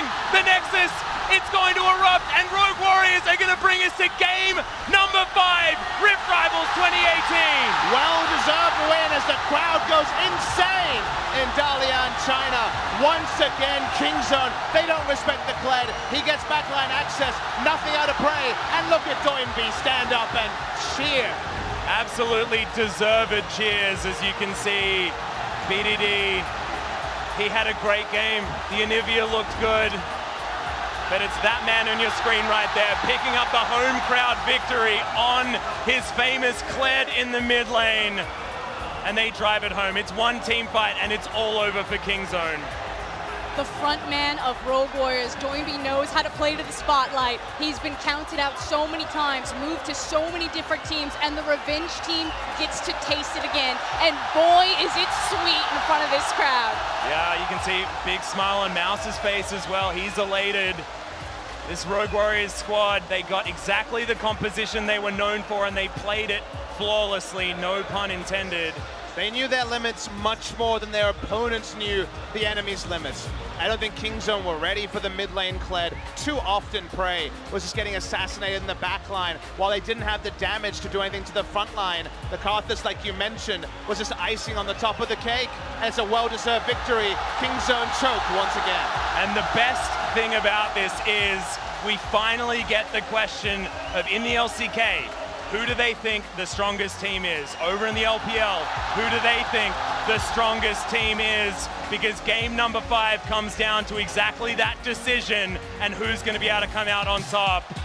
Let's be honest, we know that the baton has now been handed to RNG. Rogue Warriors turn to the crowd and they say, we did our job today, China. It's up to Uzi, the MSI champions. And the Korean coaches at this moment coming to that final decision, as they would have seen the game slipping away from Kingzone. It's a tough one. I think KT and also Afrika have both done great auditions in different ways. We're seeing the Kingzone players in front of us walk off the stage. I think KT makes too much sense not to rely on. I think you have to go there because of their bot lane and because they've shown so much. If KT plays standard against RNG, we get such a treat of a game, but if Afrika, if everyone comes and says consensus them, it's going to be something special as well. I mean, ultimately, it's about familiarity. You have Mata, who could potentially be the undoing of someone like Emelexi and Uzi, these laners that he knows very well. Mata, you can still see his fingerprints on RNG to this day. He sculpted this team. But while you say that, Froskuren, I don't think the LPL teams that Mata, Deft, and Friends left a couple of years ago are what we're seeing today. We're seeing the power of one language rosters. We're seeing the power of a couple of years, a big coming out party ever since Rift Rivals last year for the LPL. I think the KT matches up the best, but I'm so excited to see what we see for the final choice. Well, it's going to be RNG versus Afrika for our final matchup. That is a statement. Afrika Freaks. Big statement. Yeah, going to be coming out first. Of course, they are the highest ranked in the LCK at the moment. You can understand that thought process. I wish I had more to say, but instead we're actually going to toss it over to the analyst desk and get what their feedback is on this match. Woo! Going to game 5, my dudes. RNG is back on the stage, but we got to celebrate Rogue Warriors. Super carry Doinby. The world has to know who this guy is. X Factors. Just X Factors throughout. And the Kled blind pick, so immediately from the global audience looking at this, just the pick and ban, and saying, what the hell am I watching? A first round Karthus blind pick as well as the Kled, and that's just them going towards comfort, what worked for them in the LPL. They're saying, I don't care what we go up against. We are the team fighting team, and that's how we're going to end this one. And I have to say, but this draft from Kingzone was such a chicken draft. It basically was saying that we're going to counter whatever you do, and we're going to play so safe. But in the meantime, they threw away everything they were good at. Look at those 3 bans. They banned Flawless, who's been having a horrible split. Just because, I don't know, like Peanut gave the name Buffless to Flawless back in the LCK. Why are you afraid of him? They threw away the priority in the mid lane. They didn't have a late game scaling option either. That was on Rogue Warriors' side. They did have this walling type of comp where it was very hard for them to get into their backline, but that was it. I felt like Kingzone threw everything they were strong at just to counter someone like Rogue Warriors. And I think my only criticism towards the drafting is just simply the range of Kingzone. Remember, they had the early game advantage. Last picking a Lucian into the Karthus, Kled, into the Sejuani as well. Just a lot of that is massive zone control with the GP. There's just it's so difficult as a AD carry in that entire game to really find an instance in which you can deal damage. So that's my biggest worry. You can kite back the Kled, that's no problem if you find yourself in a side lane, but the team fights are what's really struggling. And that was exactly it. It seemed as though Kingzone had difficulty claiming momentum in this game against Rogue Warriors, who it was a very slow start to them claiming momentum. As you can see, the crowd is just erupting as it's officially announced the next matchup. But it all starts with this dive in the bottom lane. It's a slow start, but it kicks things off. And just watch how crazy this is. I think that Kingzone's bot lane could have backed off. They did see the Sejuani coming, but that's the speed of the rotation coming in. We've seen this being done so many times by Rogue Warriors squad, and that's why I don't think the Anivia was such a great pick. BDD individually, great player. You're giving up priority. And ultimately, it was just a call from Doinby at that point because both mid laners were basing. You could see the Anivia coming back from base, and the same thing was happening in Kled. It was just his call that he found his opening, and he sacrificed some tower HP, but what you get is a full bottom lane dive when Kingzone are not backing away. So that's a hell of a lot of, I guess, a plus for you on that And one. we see so many of these calls from Doinby over the course of the game when he just activates super carry mode. There's a reason that he's known as super carry Doinby. In between two tier 2 turrets when both of the outers are still up, and he decides to chase down these kills. Yeah, it was funny too, because immediately the moment he sees the Morgana throwing the Q, he finds a new axis to a fight. So sure, he gets the Morgana, he's behind the turret then, and it's basically saving Private Ryan, except no one's coming to save him. There's another fight on the other end. So that's how hectic Rogue Warriors fights can be. Yeah, and I have to call it Gorilla right there. He didn't know the second phase of the joust could follow him around, and Mouse not playing this fight to the optimal situation as well. But this is what Rogue Warriors do to you. This is what you do with the full bruiser composition.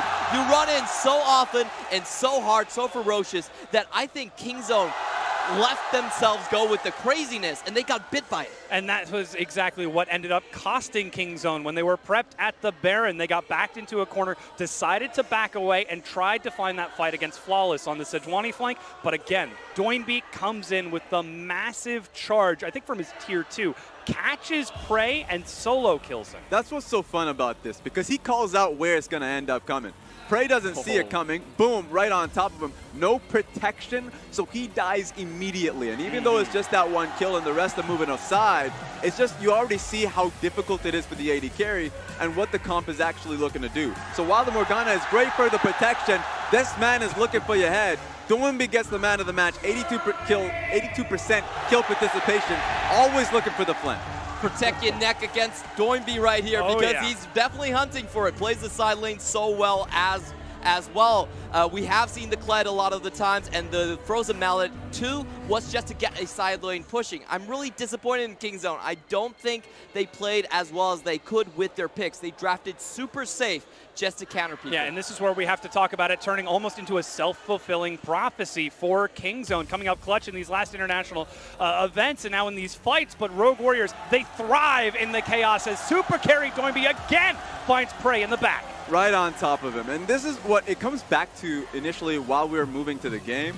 The reason why I voted for this team, for Rogue Warriors to take the win, was simply because you were talking about it. They can ride on the emotion. They're a team that when they're on the biggest stage, they actually overperform. That's true. We didn't think they were going to be a third-place team in the LPL. We thought Invictus Gaming were going to be way above them, and we thought they were going to fall out. But they were on the largest stage, and in a best-of-5, overperformed. Because they have a lot of faults, but it doesn't matter if they can put you in these hectic fights. Kingzone are the opposite of that.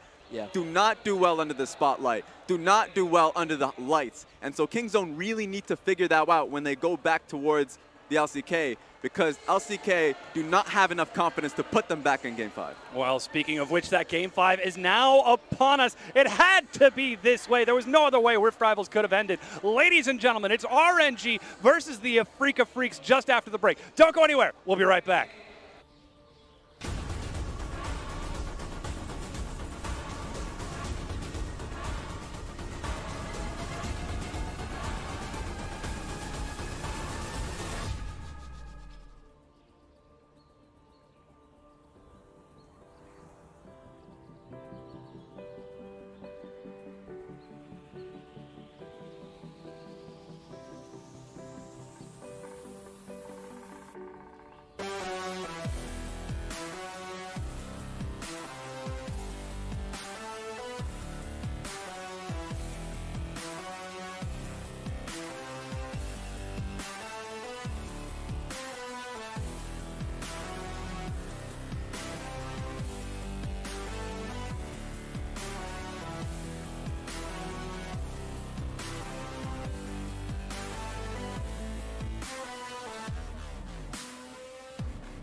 hard to believe that after 4 days, we now find ourselves with only a single game left. Series point, the ace match, Royal Never Give Up versus the Afrika Freaks. Welcome back, everyone. If those of you are just tuning into this tournament saying, oh, it's game 5, I'm a little bit interested, things are really spicy here in Dalian, and we cannot contain our excitement on the desk. Everybody I've talked to before, coming into this day said it was going to come down to a game 5. We didn't expect RNG to lose to SKT like that. We didn't expect Rogue Warriors to beat Kingzone. So all of that, the road to get here was ridiculous. Yeah. And now we finally arrived. It's the road to 3 wins, to take it all, to take the title of the best region in Asia, or should we really be real here, the best region in the world between these two. And let's get into it. There's so much to talk about. RNG, they're back. They're playing on fire. They've played against the funnel composition, and they have seen success with it. Yeah, the funnel composition needs to be discussed because Afrika Freaks is the team that's been rolling with it, coming back on towards the stage. 3-2 so far with the success rate. So even though it looks a little average, it comes down to the fact that funnel compositions means that you have the first route of attack.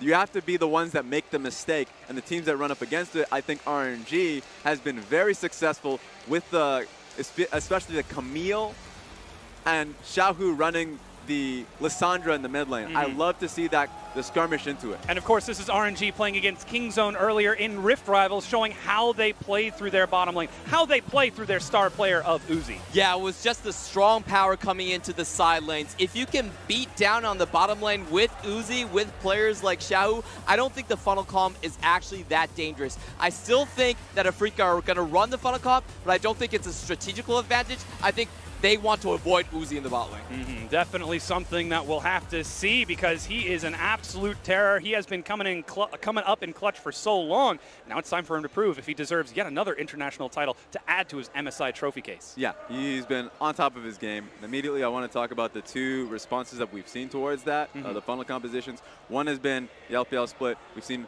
Uzi take his routes towards the mid lane. So we see 2v2 mid lane to be able to counteract the push. And we've also seen the skirmishing to counteract, at the very least, the pathing of it. So RNG has been a team that has found ways around it. I want to see if that's going to be a factor here today.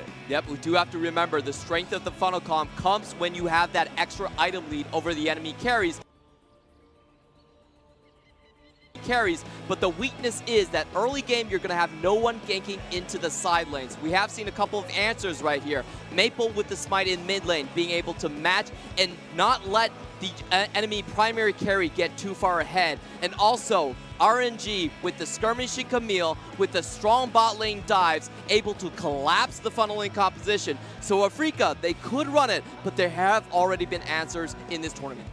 Well, we'll see if Afrika can come up with something new because this is exactly what we wanted to see. The best of both regions about to go head-to-head in a single best-of-1 to determine who takes that cup home. And the best of both regions is something that's been quizzical in the sense that you heard the casters, they expected KT Rolster to come on here because they have the strongest players, and they will need it going up against Atai in the top lane, MLXG in the jungle, Xiaohu, Uzi, and Ming.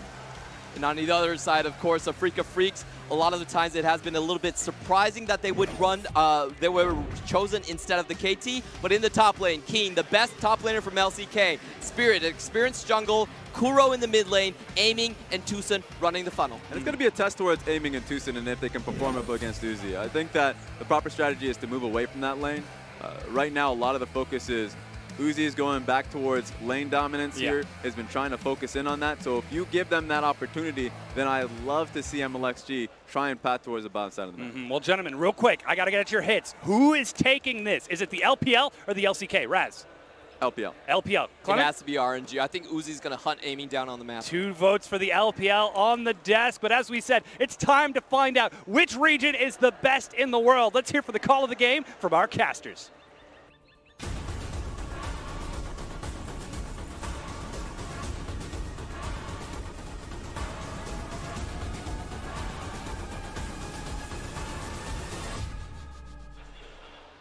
Thank you very much, Dom. And we've got some nervous LCK commentators on this particular caster desk because we didn't expect game number 5. We thought the Kingzone would be able to take down Rogue Warriors, but to be honest, as a commentator, I'm super psyched that we made it to game number 5 nonetheless. And what a statement! What a statement also it's such a statement to bring Afrika Freaks out, for the coaches to come together, SKT, KT, and to some degree, I'm sure Kingzone had discussed it before, and to choose the Afrika Freaks over the logical choices to many people. Many people will be surprised that KT, with their strong players, weren't chosen. To me, the only reason that it might have happened was you knew that RNG would choose red side, because every team so far has chosen red side.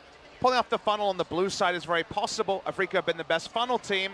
It does seem, like Clement mentioned, almost guaranteed we will see a funnel, because otherwise maybe Kramer would have been in there if they were going to go bruisers. Yeah, for me, this is a classic tale of brain versus brawn. You know, you have the star talent of the likes of Uzi, of Xiao, who performing on his Lissandra as well as the Zoe. I expect at least the Zoe to be banned away from him or a contested pick, versus the creativity and flexibility of this Afrika squad that is very quickly on the rise in the LCK. But what a storyline for both these teams. If RNG are able to take home another championship and suddenly Uzi is picking up All-Stars, MSI, Rift Rivals, and looking at Worlds, the complete set in 1 year, or Afrika, their first international appearance, now recognized by their own LCK brethren as the strongest team in the region.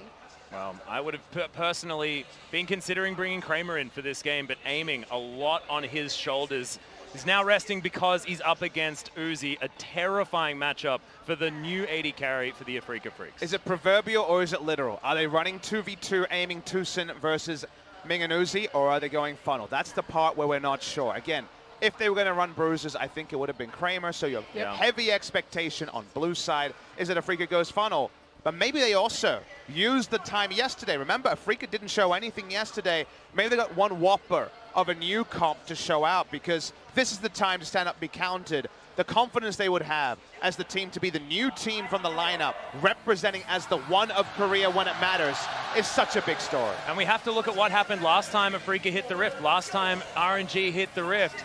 For Afrika, it was Keen destroying the game, breaking it wide open with the Gangplank pick that he picked blind on the blue side, if we remember. I think Afrika Freaks have been on the blue side every single time that they've played here at Rift Rivals, despite the fact that you've toted them, Papa, many times as this fantastic red side team. Certainly Keen is one to look out for, now up against Zatai of RNG. I think top side of the map will be very important, even though we've got Uzi on the bottom side. And that's the important thing, is that this is not the MSI championship roster from RNG, but if they can take home a win here with Zatai as well as MLXG being piloted in the composition, again, it just speaks to the power of this roster and the coaching staff behind them. Oh, wow. RNG going to choose the blue side. There's a wrinkle. That's certainly not what I was expecting. I'm sorry, everyone, for sending you down the wrong path. The first time here at the Rift Rivals tournament, the Afrika Freaks will be on the red side. Banning away the Nocturne makes a lot of sense. You expect something like Zoe or Talia here, but Shen and Swain, the first bans for RNG. I love the fact that RNG want to play standard lanes. If they can choose so, they want to try to exploit their talent advantage across from Afrika. So they ban the things like the Swain, like the Shen. They want traditional ADCs down there. Now remember that red side can funnel. It's not the funnel is banned away. Xayah or Rakan needs to be the picked or banned to stop the funnel truly. And even then, Braum Kai'Sa, we've seen plenty of variants. G2 send their regards. There's many different ways to run funnel, but that is the extra wrinkle. We're seeing them on blue side. The Shen, which is usually paired with the mage bot lane, Zoe Shen, is what we saw from Kuro and Tucson in the bot lane. That's been banned away. Already we're seeing evolving targets. Bans are done. A lot of the big first picks taken away. And for the LPL all day, it's been about the jungle priority as your first pick, the Sejuanis, the Camille's. What about that Xayah or Rakan? They're both available. And I also feel like, the support pool is huge. Aatrox left available as well as Zatai. Thinking about it, 6 seconds to go, but Rakan, I feel like this is the cerebral choice coming out from RNG. They take it away from Tucson or Spirit. If you see Afrika Freaks with aiming and you choose blue side and you don't take Xayah or Rakan, it almost feels like you're just making a mistake. I think it's the right move from them. They're saying, hey, Aatrox is open, but they need to deny away the most prototype funnel that's been the most successful. I just feel like now, Afrika Freaks, I don't want them to fall into the same trap that they fell into the first time we saw them, which was exactly this. Pick the Xayah as soon as you see the Rakan to try and deny it away, because RNG have shown us that they're not necessarily the best team at funneling. I actually don't mind taking away the Xayah because we expect MLXG to be on Camille, and Xayah has some good interactions with that. The Camille could also just be taken, I guess, here by Spirit if they really want to apply pressure. And if we do see Camille first round, you're starting to say, hey, maybe this is just standard lanes by the Afrika Freaks. I would expect Darius is another option. They're going to lock that one away. Still, Funnel is the opportunity here. And the Darius going into the hands of Keen looked like it was the one copping the funnel last time we saw this. I also think this is a lot of respect to Xiaohu. He's only got like 3 champions that he plays right now. Zoe, we saw the Lissandra come out, and then he'll reach for the Aurelia occasionally. Yes, he's experimented, dabbled with other things, but it has not been a good look for him. Also, you see Xayah Darius, then you don't know if it's going to be Funnel. It could be Funnel, it may not be. Could always second round ban it if Afrika Freaks want. The Aatrox given away as a power pick to the side of RNG. Been up and down, but when it's up, it's been game ending for sure. Yep, it's most likely going into the hands of Zatai as well. As you were talking about, Xiaohu, not with the most flexibility when it comes to champion pool. Once he figures a champion out, fantastic. However, hasn't had a lot of time, and that's the Vladimir to be locked in from RNG. And that's Xiaohu's pick. This was the other champion that I was going to talk about. But if you remember back to MSI, sometimes Xiaohu looks amazing on Vladimir, and sometimes it looks like he's power inting into the back line. It has just been a very inconsistent performance from him, but that does mean that we'll probably see a traditional ADC, something that can spread the damage around and really make the most of a Hemo Plague. Oh wow, and here's a Kuro pick in Would the cement mid lane. standard lanes, you would think, with the Anivia going in. So maybe to try to separate some of these bruiser threats. Remember, Dark Flight is gone from the Aatrox, so Wall could do all the work. I think that you have to actually ban Ashe away here right now. It's hard because Anivia does have such long range that she can make it very difficult, but someone like Ashe, like Varus, would work very well in the hands of Uzi to work in tandem with the Vladimir, spreading around that damage for the Hemo Plague, and then also providing that range safety against a long-range champion like Anivia. Well, you can see Afrika Freaks probably pretty excited about a potential Tahm Kench pickup. RNG will see whether they find that ban button. Alistair going to be the first support to hit the bench.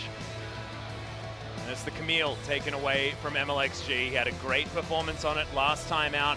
Underleveled, but it didn't matter. His gank timings in the early game were phenomenal.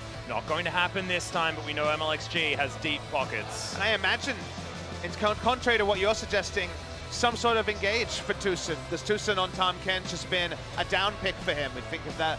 Multiple games he played in the LCK finals of spring season. He's known for engage. And that's why the Blitzcrank was one I was actually wondering about, to try to cause a bit of a ruckus on the Rift. You can silence the Rakan, try to kill him after the hook goes in. So what is the choice going to be here? You'd think support, and they still have a lot of options, but it could just be jungle and a last pick support. I mean, you could just grab the Sejuani at this point if you just want to have a very standard front-to-back type of composition. Yep. Certainly a consideration, certainly very Freljordian as well, grabbing a bit of an ice theme for the Afrika Freaks, but now RNG have to let us know exactly what Uzi is going to be playing down towards the bottom side. But this feels like such a disappointment from Afrika right now that they opted into a standard composition across from a team like RNG. I wanted Afrika because I wanted the creativity. Would you like an Uzi? Because the fans certainly would. I certainly would love an Uzi Vayne. We're looking at the Trundle, the classic matchup into the Sejuani, still no closer to knowing what Uzi is going to be playing. You mentioned the Ashe, that is available. Varus, that is available. Some of these lanes with the Rakan have been fantastic. I personally would not like to see the Vayne unless they're planning on trying to shut down King. Exactly, too short range, but you can see Coach Hart over Uzi's shoulder, the two talking back and forth, obviously picking up the Trundle here to get just a bit more time, and it will be the Varus. I don't think you can pick Vayne here. She's too short range across from Sejuani and Anivia. Yeah, Anivia, I think, will stop most of what she wants to do in a team fight. So this goes for the Varus, goes for lane power. What will the bot lane duo be with the Xayah locked in much earlier? Aiming has Smite we should draw our attention to, and who knows what that means. They're considering some sort of pseudo-weird funnel, potentially, but the Tahm Kench that I was talking about that, Puppy, you're not very excited about, is going to be taken here. So a lot of safety on the bottom side of the map. At some point you're priced in because you see the Varus as well, and Tahm Kench, a very natural answer into it. But you start to wonder, we just saw a Kingzone game where low damage was a big issue for them when it came to puncturing through a front line. There's a lot of divers on the side of RNG, and one wall isn't going to be enough to herd them off. Afrika Freaks They're going standard against RNG, probably the best standard team in the world by far. And that was the story of the entire tournament. You know, the LPL were so rigid on their meta. They had not bent to the bruisers, to the Heimerdingers. We've seen them cropped up a little bit over in North America for the Battle of the Atlantic. Those crazy picks were everywhere. But when it comes down to the wire, you bend to the LPL. You play standard around them. This isn't what I wanted from Afrika, and I'm curious now if Korea are regretting not playing KT right now. Well, I don't know whether they'd be that worried about it just yet. We've got to get into the match and see whether Afrika Freaks can prove us wrong. If they beat RNG at standard League of Legends, regular lanes, marksmen where they're supposed to be, this would be a huge statement for the LCK. Keen could be one of those game breakers. He's on the Darius again. Darius was Aatrox. We didn't go the Aatrox way, but this would be a statement career-making game. And Zatai, it's now his turn to turn up the heat as far as his laning phase is concerned. We've complimented him on his improvement in teleports, but his laning phase left a little to be desired, especially on that of the Aatrox. We'll see whether the Darius matchup for Keen is going to be a different story than the other times we've seen these two champions in a lane together. He's always been the 1v1 top laner, didn't get to go to MSI, casted it from home in China. He now gets to be on his international stage and try to attempt to lift a trophy for the first time.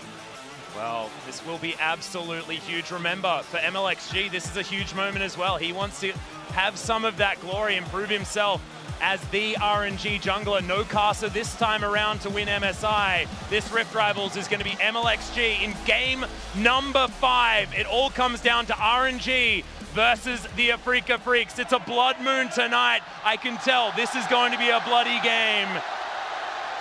See whether it's Afrika Freaks or RNG. And you can hear the stage behind them, the crowd roaring. Rogue Warriors, RNG came to them and said, win us one. Rogue Warriors return the favor and say, now go win us the championship. Everything is behind RNG, all of the momentum behind the LPL.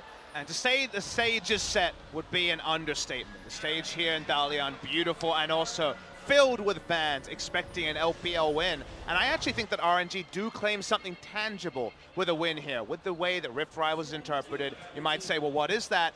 If they win here, we have arguments on whether this is the best squad to ever play League of Legends, because that would be Zatai and MLXG also being able to be clutch, being able to pick up a win when their country, when their nation, when the fans need them to. And that would start to say that they have 7 players who you swap in and out can make big plays. Here we go. Zatai thinking about going back to his roots in the mid lane as the Aatrox is going to be picked up, and Xiaohu going to be on the top lane, Predator Vladimir. And the thing about Zatai is he was very well known. He was the former mid laner of Invictus Gaming. He's been playing since he was 15 years old, the same alongside Uzi, one of the longest standing. I believe he's number 2 in terms of LPL players on the list for when the league was created, and he has played all sorts of crazy things in the mid lane. Hey, we got 2. Yeah, we got 2. I feel pretty damn good Woo! about that, to be honest. I was almost expecting it to be 100% because a lot of the fans here in China are putting their voices out. Always got to be a couple of trolls. Yeah, exactly. Okay. So we're just going to say that it's 100%. Let's go for it. For a China vote, yeah. Yeah, sounds pretty good to me. As Xiaohu versus Keen here on the top side of the map. You can see it here, a cheer just for the fact that he manages to win a trade and uses the range to push the Darius around. Kuro, we'll see what he can do up against the Aatrox as the Anivia. This will echo the Kled matchup to some degree, though, because we saw Anivia's just not able to harass out anyone 3-6, just not enough damage. They were DPS through the Doran's Shield Aatrox. So I like the lane swap, the nod to history, as you mentioned, for us, with Zatai being a long-time mid laner. In fact, role swapped between mid and top twice in the last 3 years, so it's definitely been playing both at a competitive level, and it's also a matchup that Kuro will have very limited games against. It's really been a story or a great year for Zatai. I know it's kind of outshone by Uzi, which makes sense, but when taking down Rookie, that was the guy who replaced them in the semifinals back in the LPL, and Zatai, seeing Rookie collapse on stage, ran back to the guy who benched him and gave him a hug. But while he's been involved in squads, he's kind of been there. Kind of the sort of malaise that Crown has talked about, winning a world championship but not being able to be a star player. Satai calling for the mid lane spot, being confident enough to pull it in, is a far-flung thing from just being a squad member on a successful team. And we can see already it's working out beautifully. Kuro taking half of his health bar and damage, getting shoved underneath the turret. Keen, that's to deal with the Crimson Rush, and now not even able to head out into this lane.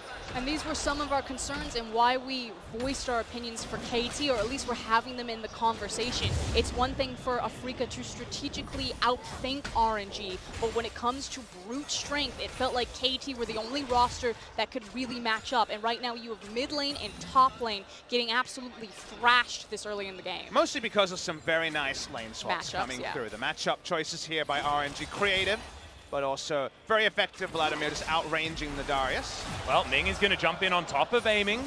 Lethal tempo is going to proc, but otherwise not too much. Just testing the waters here is the Rakan. Both carries taking that lethal tempo, Atlas. The W for such a slow Anivia is so frustrating to play against, as you can see. See whether Kuro decides to go for Swifties. Fly around a little bit faster as aiming getting poked down by Uzi. A hail of arrows really, really hurting. Afrika Freaks just feeling like they're getting pushed in absolutely everywhere, looking to where Spirit is. It's a Tiamat already picked up by MLXG in the jungle. We haven't seen the Sejuani anywhere just yet. And I think Spirit really needs to be the savior for them in this early game. As Pop is talking about, a lot of this is based on the matchup, so it should go this way for RNG. Yes, creativity to find the matchups. Well, Tucson is going to spit a minion towards Ming, but it's not going to stop the back from Uzi. He's looking to try and teleport back in.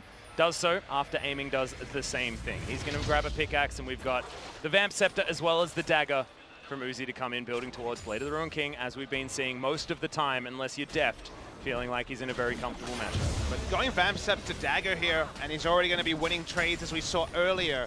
He's going to have a pretty significant health advantage for the majority of the laning phase, and that usually crests in aiming and Tucson about half health under their turret with no lane control. So we'll see if Sejuani will try to impact that lane and stop that for now, considering a top lane gank is the Sejuani. Yeah, Spirit going to set himself up there, and now Kuro has made it to that all-important time of level 6.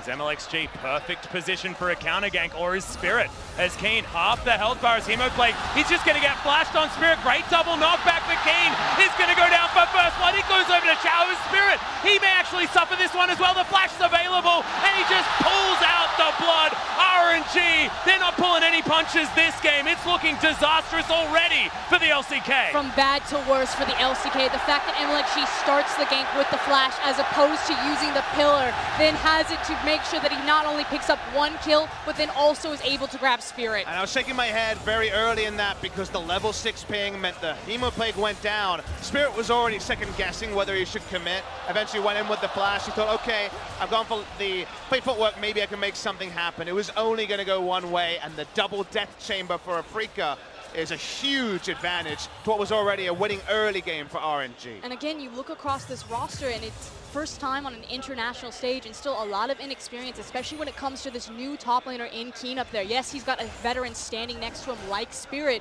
but you think about these intangibles under a high pressure situation, trying to read the map like that. What are the comms? Because it felt very muddied there from Afrika.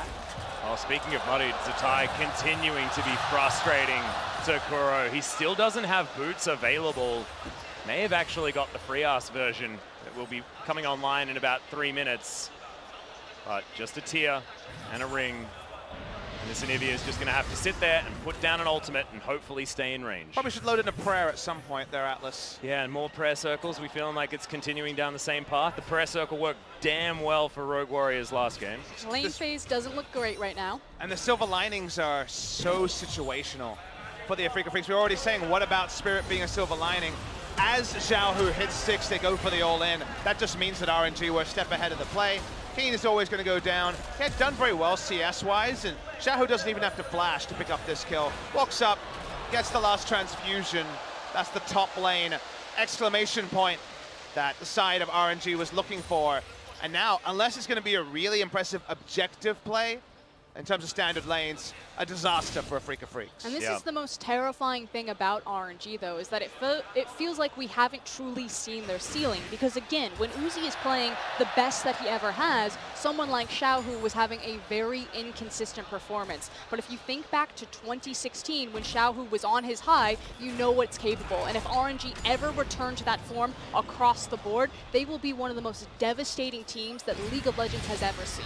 You already have questions like, who are their best 5? And can you answer that question in a vacuum? Or do you need to know who you're facing to be able to work out 6 or 7 players? The 6 is all you can bring to an international tournament. But Karsa, MLXG, and Zatai and Letme with so much different playstyle that perhaps you just have that embarrassment of riches we always talk about on the Rift, but off the Rift as well.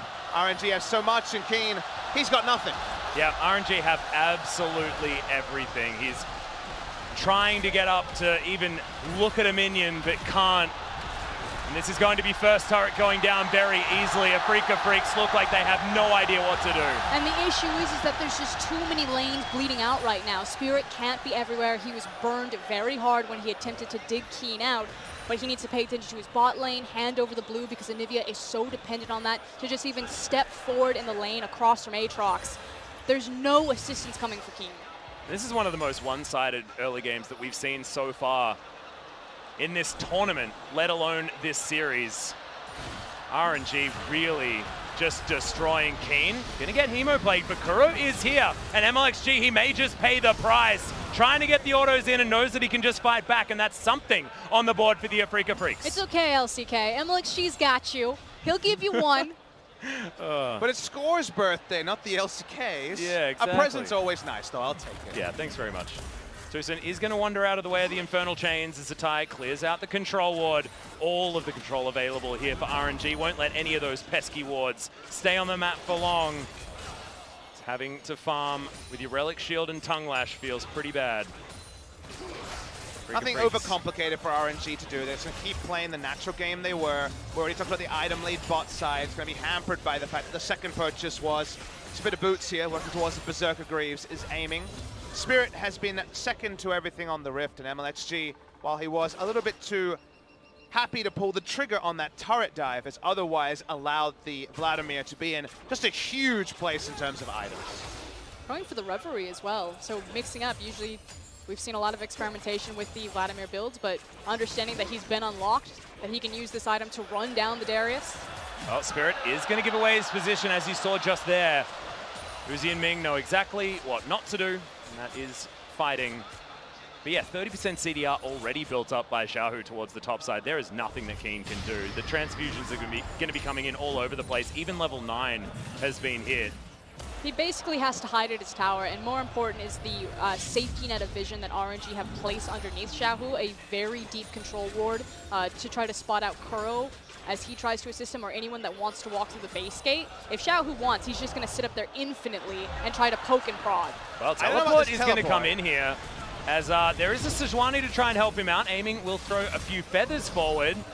This is real scary. Like you were saying, MLXG is down there. Shelly's being taken as well. RNG so greedy with their play, but it looks like the punishment just isn't there from the Afrika Freaks. You say greedy, but I don't agree, Atlas. Look at the map. They have so little control of anything that actually it's stupid not to take an opportunity if no one's there to answer you.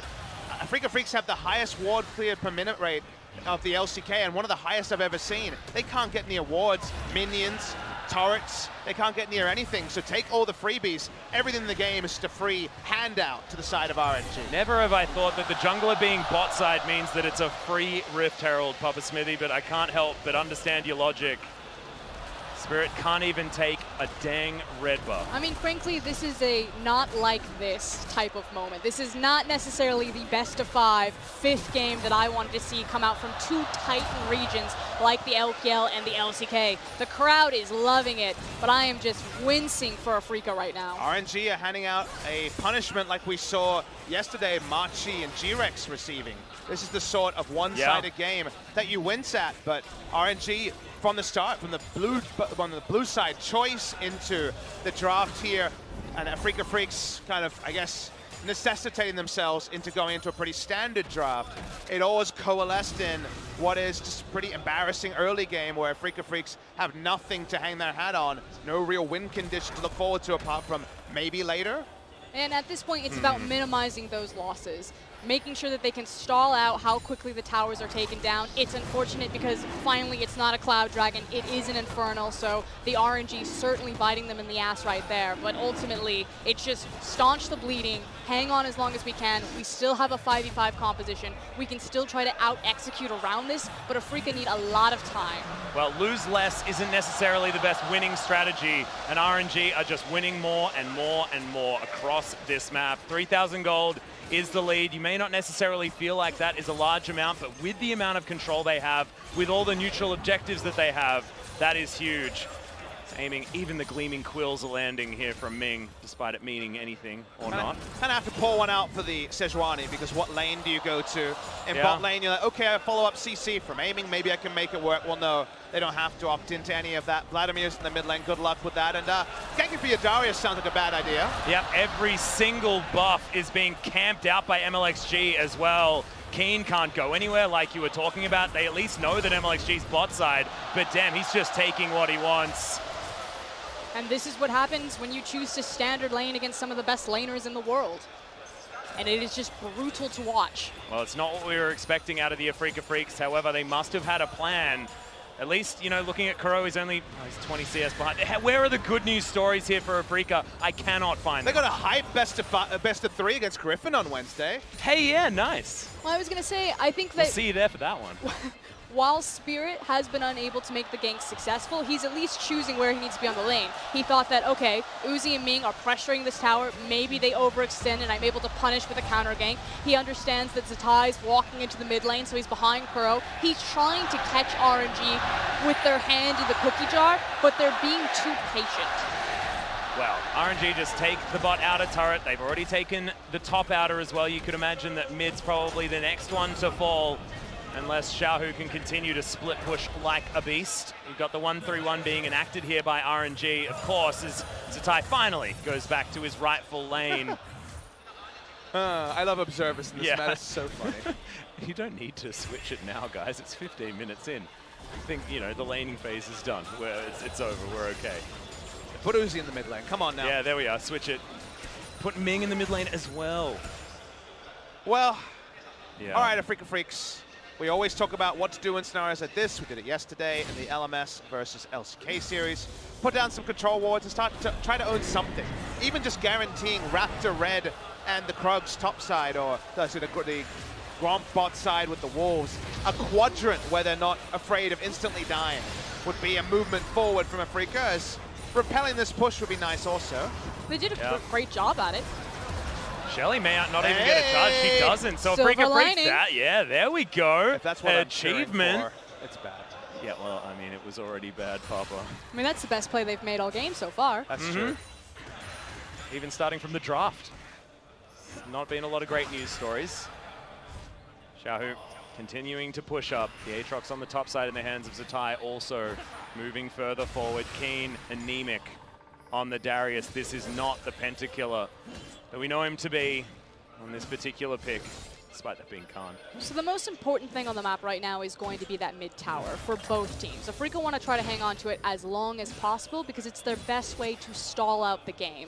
It's their primary pivot point. As soon as this falls, then RNG of course gets so much access into the either side of the jungle that they want, into the Baron when it decides to spawn in 3 minutes. So I don't necessarily know if I agree with moving the Anivia from this lane, but ultimately you don't want to make your carries compete for the gold, but I actually think Kuro should be the one here to stop and try to hold this last bastion of defense. Season 2 strategies, I was going to say, Frog and eat your heart out. Let's do it. Let's go. I'm digging Give me 90 real deep minutes. here. Yeah, we're going to need 90 minutes. We're going to need Kuro in 3 lanes, putting down his ultimate everywhere from double the range of safety. There's no Sivir. Oh, damn it. Aiming quickly, build a Hurricane. He might actually. Should come in as item number 2. But Afrika Freaks might get a red buff of their own. That's a dream. I mean, they haven't been able to get really anything on the map, so you'll take a red buff. Yeah. Spirit really wants it. He certainly did. Going to smite that one away for himself. himself. Now he has slows. This gold lead has not changed for a very long time, guys. And I mean, that's something that we can talk about is facetiously you talk about Sejuani I just love these goalposts being moved. Yeah, but now he's got the red buff and he can slow people. Yeah. When's the Ashe going to build Thornmail? Let's talk about that. Well, this might just be a tutorial victory one way or the other, Atlas, because so far they are being frustrated. Credit to Afreeca. They've defended something. The mid lane outer turret has been so far well defended. If we're going to criticize RNG, could have had a better Rift Herald is something you could actually say and not be facetious about. But Xiaohu has his initiation. He's basically budget Kled at this point with the Shirelias and the Banshee Veil. Hoping he's going to get into the backline, have some friends with him. Budget Kled Morgana as well. I mean, it's sort of pseudo Black Shield. Aiming, finding some farm down in that lane, but top lane hasn't ballooned, and that's actually just the safety that Keen has shown.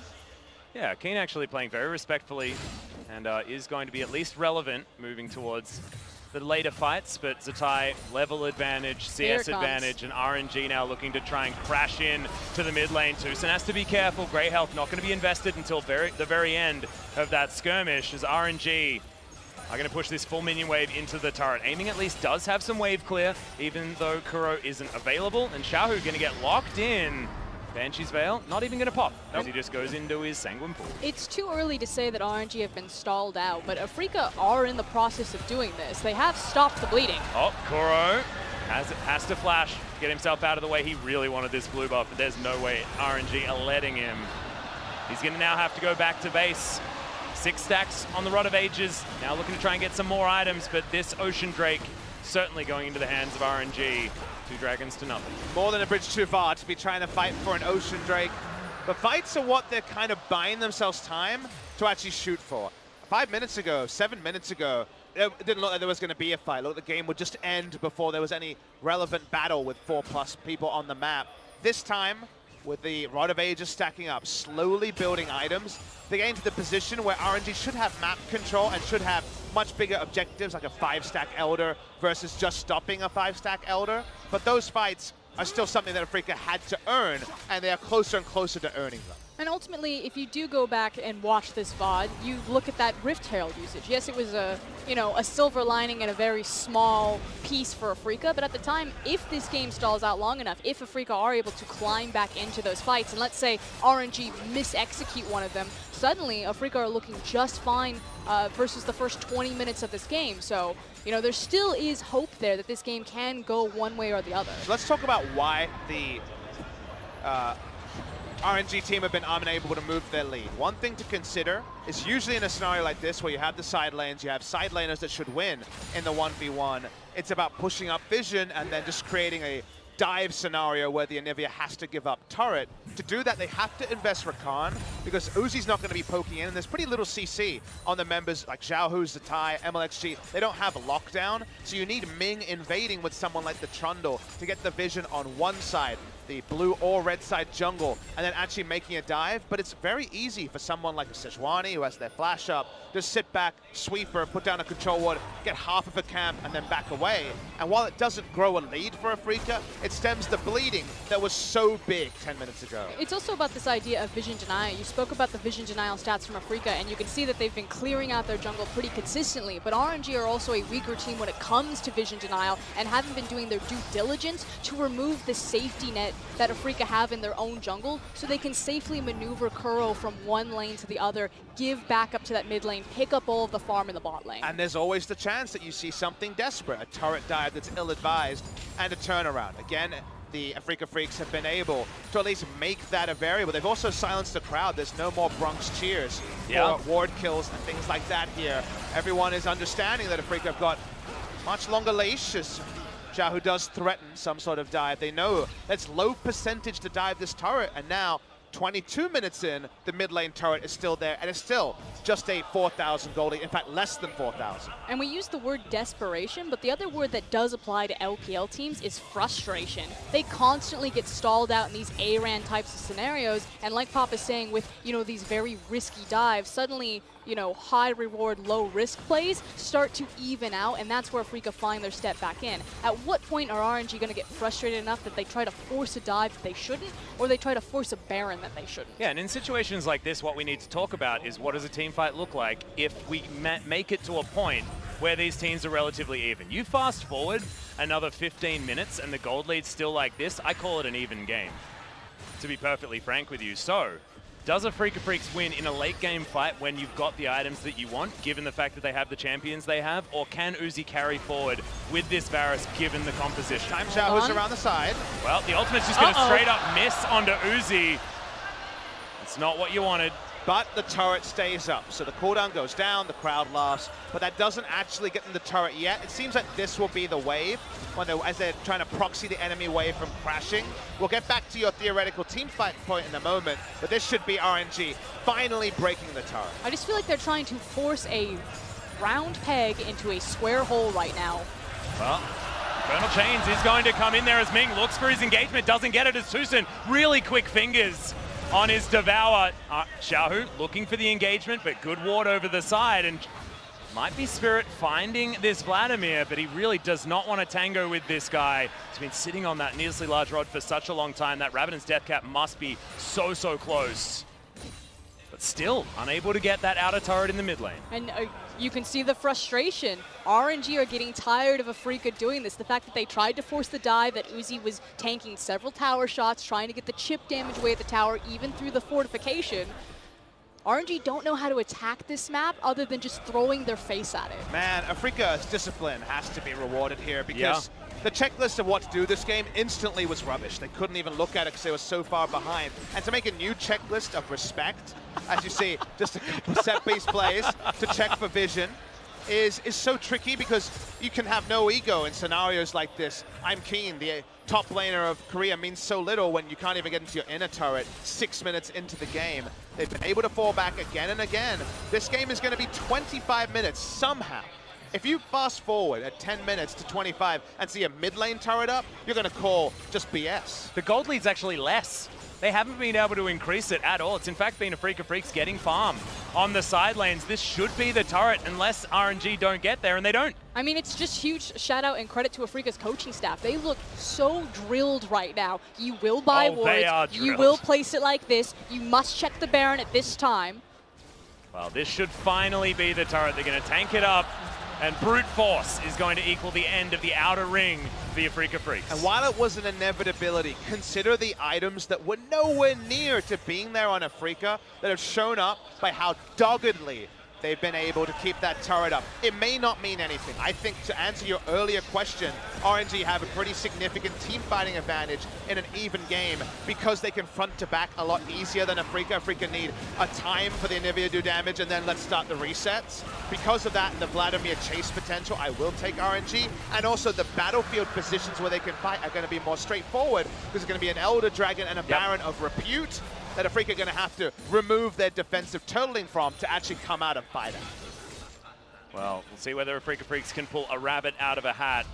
They've already done what I saw as being relatively impossible, surviving to 26 minutes in a game where they still have all of their inner turrets and haven't suffered any more deaths of any of their members.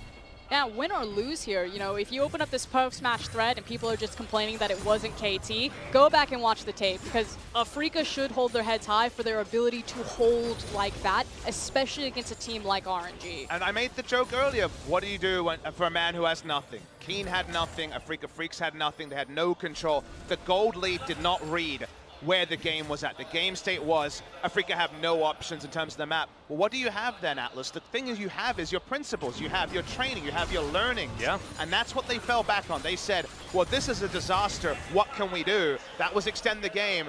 Now we see RNG took a long time to problem solve getting that mid lane outer turret. They could get a Baron right now. That would be huge for them. Well, control ward in the back of the Baron pit. They did start it off. Only a couple of members of RNG just testing the waters here in this river. And it's very scary to approach the Baron at any point. RNG's composition, the ability for them to turn off a Baron that they start is massive between the Trundle and the Rakan. So Afrika must approach this objective perfectly. Otherwise, it's lights out, despite how patient they've been for 15 minutes. Have a lot of options. Sejuani, Tahm Kench. They have a lot of ways to check this. The wall also, over the wall.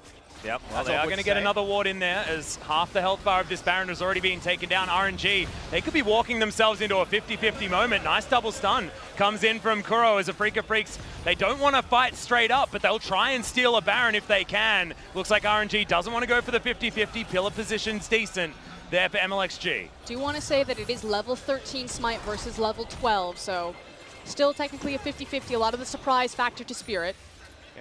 Level lead there, and Freak of Freaks make the recent call of they're not going to try to finish it. They're not going to play like they have for the better part of 6 months and then just go for a 50-50 Baron.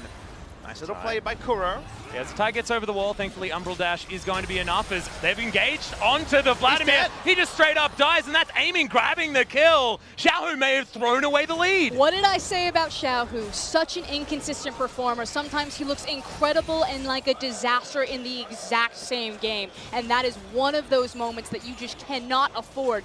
RNG, they're getting tired with Afrika. They are not used to this type of pace of game. They thought they would have won by 26, 28 minutes for Skurin, and I think a lot of people would have joined them in that camp. Of the LPL. We've had so many famous base defenses, Captain Jack, on CJ way back when. This is not a base defense. This is a lost game being salvaged by a Freak of Freaks. They get the pick. Xiaohu's too far up. If they find a way to win this game, it's just one of those games that stats can do no justice for how much of a momentum shift we've seen. And if they lose, they can hold their heads high, because given the premise of you went in standard and got the most obliterated in the first 8 minutes, to still be competitive 21 minutes later is something amazing. And there's still standing gold on this map as well. Yes, Uzi shoving waves in. You've got Vladimir now back on the map, able to shove waves forward, but there's outers to be taken. The first turret for Afrika just fell down.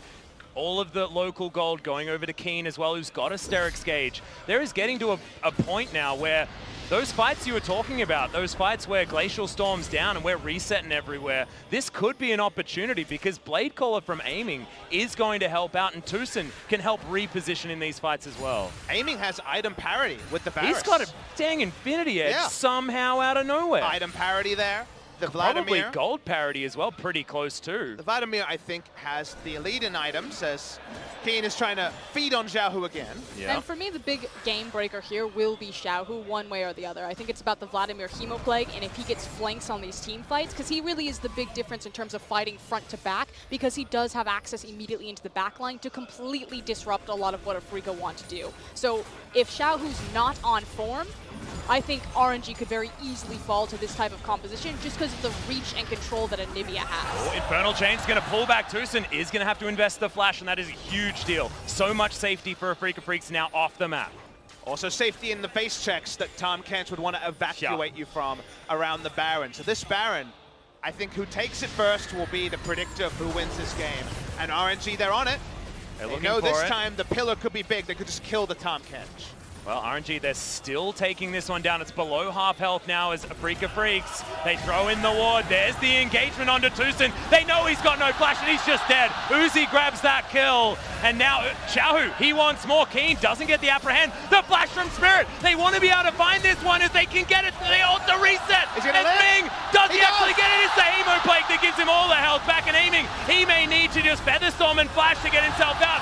Good God, the repositioning's good from RNG as the team fight is ballooning out of control. Zatai, the World Ender's there just in celebration. They'll go back to the Baron. Teleport is already there. And here comes Xiaohu. TP's back in. It was by a sliver that the Hemoplague was able to come back, give him the health, and they have finally problem solved this Rubik's Cube that were Afrika. Oh boy, what a road it took to get here, but Spirit's still near. So unlikely they get the steal, but he's gonna try. Yeah, they're looking for it. Ming has to go golden. They do have the Glacial Storm there in a decent position as Tucson does use the ultimate to get himself back here. It is the Baron. It's secured by RNG. Afrika Freaks didn't want to take the chances. Keen, he's on the bottom side. He'll get him something. And it wasn't pretty. It was very scrappy, very rough, and way too close for comfort, especially against MSI champions. It's still the right move. Tom Kent is moving up. He doesn't have flash. They kill him. This is the reward for the flash they got earlier. The interaction that's the most interesting is right at the end of this fight. They try to DPS down Xiaohu, so close to falling. I believe he definitely needed that battle dance to keep him alive, to not die to the bleed. Watch the interaction with the W coming through from the Aatrox, comes down from the feathers and is forced way back in. crucially on the wrong side of the wall. He was deported to the side of RNG. Yeah. Weird interaction. I wasn't expecting that one to work like that, but oftentimes when you go untargetable, if you're already tethered, that tether does not break, much like the soul shackles of a Morgana. So today we learned that is how the Aatrox works as well. Another dragon goes down, 4 Drakes, really boosting the level of this Elder Drake that's going to be coming up in 6 minutes' time. But what a painful game to learn it in. And Afrika, the good news is that they still have an abundance of wave clear. So yes, they're going to lose a lot of these outer structures towards the Baron, but they should be able to hold their base if they play defensively. I'm not sure if I agree, Froskuren. The Anivia against the new Baron buff is far flung from the Anivia that we saw in Season 2 with the old Baron buff.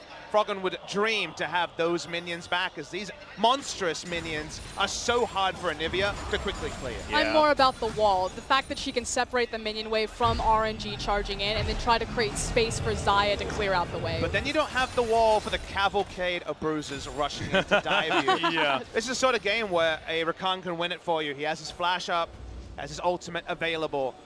There's definitely a team fight under a turret that RNG comfortably win, because Uzi has a just complete load of damage on his side. He's got 100% crit. Yep. Right now with the Runon's Hurricane completed, he's doing a hell of a lot of AoE damage, has Blade of the Ruin King to cut through anyone that has any defensive stats, and to be perfectly honest, they don't have any defensive stats. Okay, we've delivered aiming into this fight underneath the turret, but who cares about turrets? Double kill for Uzi, as we were talking about, just crits their face off, and that was just a straight up misplay from the Afrika Freaks. Kusin just misreads the situation. I mentioned his Tahm Kench. He makes the wrong read. He doesn't respect the Rakan. Flash ult, they're dead. Yep, and that's going to be the base broken on the top side of the map. RNG looking down, another Rift Rivals victory for the LPL. They destroyed the laning phase. It was slow in the middle, but they're still looking to end it right here. The ultimate flung out from Spirit. He knows it's all over. Nexus turrets are erupting, and RNG have done it. They've come back. The LCK were poised to win in Game 4, but no, Rogue Warriors first, and RNG now. Nexus destroyed. LPL reigns supreme.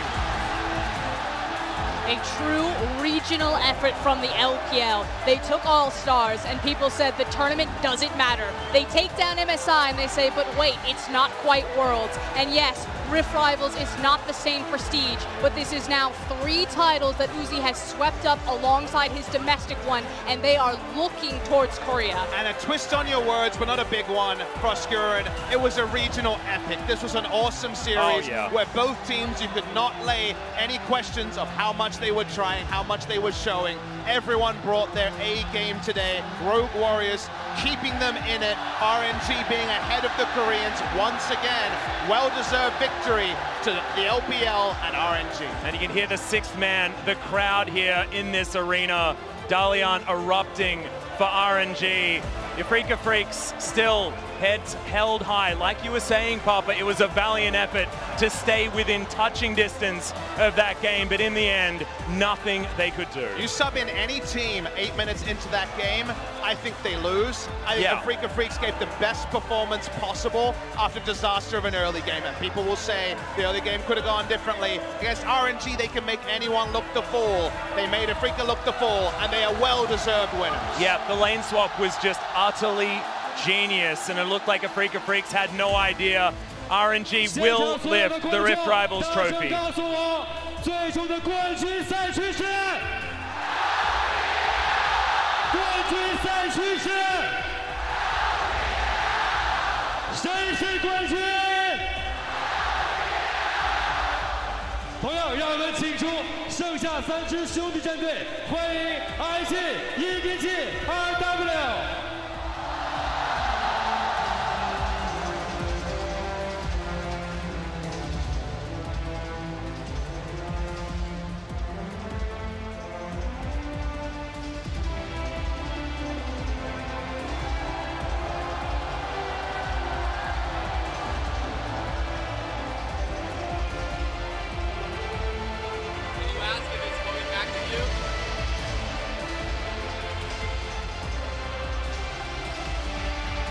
这一刻属于 LPL 所有赛区，属于所有奋斗过的场上的勇士们。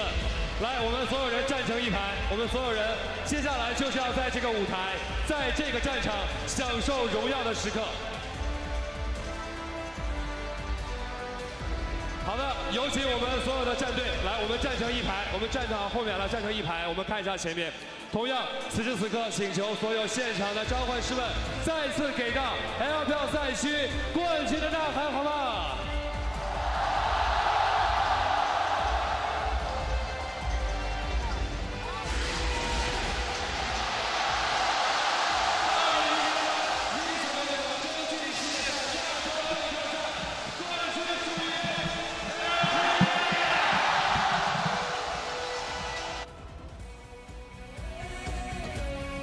在捧杯之后，我们请站成一排，因为我们接下来要颁发我们的冠军奖牌。好的，来，请我们所有的战队站成一排，接下来就是享受荣耀的时刻了。哇！通过了这几天的努力，我们在场上团结一致，最终获得了这次比赛的冠军。同样，让我们请出为他们颁发这次荣誉的嘉宾，让我们有请的是拳头游戏大中华区及东南亚地区负责人叶强生先生，拳头游戏中国区业务负责人林松先生，腾讯互动娱乐合作市场部总经理 The defending champions of the LPL once again reclaim the title of best region in the world here at Rift Rivals 2018, and as all 4 teams line up to take a deep bow in front of the trophy, they will be receiving their own medals, greatly deserved by everyone here. And it makes sense. Rogue Warriors, the first ones taking the medals. It was them being the ones, of course, pushing it to a Game 5. Yeah. Phenomenal play from the whole region. And I mean, it feels bad for a lot of the Korean teams, specifically KT, that had such an incredible performance. But at the end of the day, it is a team performance. Yes. And LPL as a region did well. Absolutely. I mean, we heard from Frost during the cast that before Rogue Warriors went out on stage to play their game, they were approached by RNG just to say, hey, all you got to do is win 1 game for us. And RNG paying the favor back, winning 1 game back and taking that title yet again.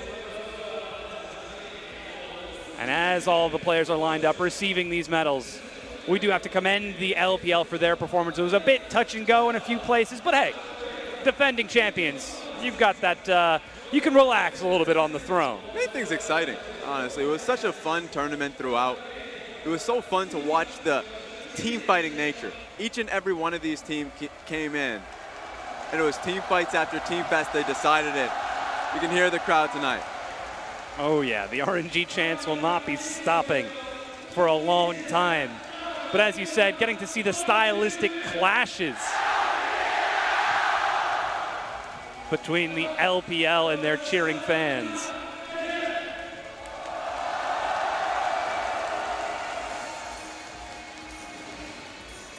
And again, a big celebration to the LPL for taking this win as they are all lined up. Of course, some representatives coming out to further celebrate this, but it was by no means a foregone conclusion. This was a tournament of grit. We got to see growth, we got to see development the whole way through. Yeah, you know what? I was watching that game specifically, and I felt like there were so many opportunities for Afrika Freaks to come back into this one.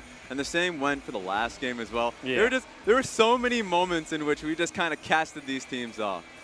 And it comes down to the fact that it's a never say die, never give up attitude. Yeah. Rogue Warriors come back. Same with RNG, happening again, once again in the back.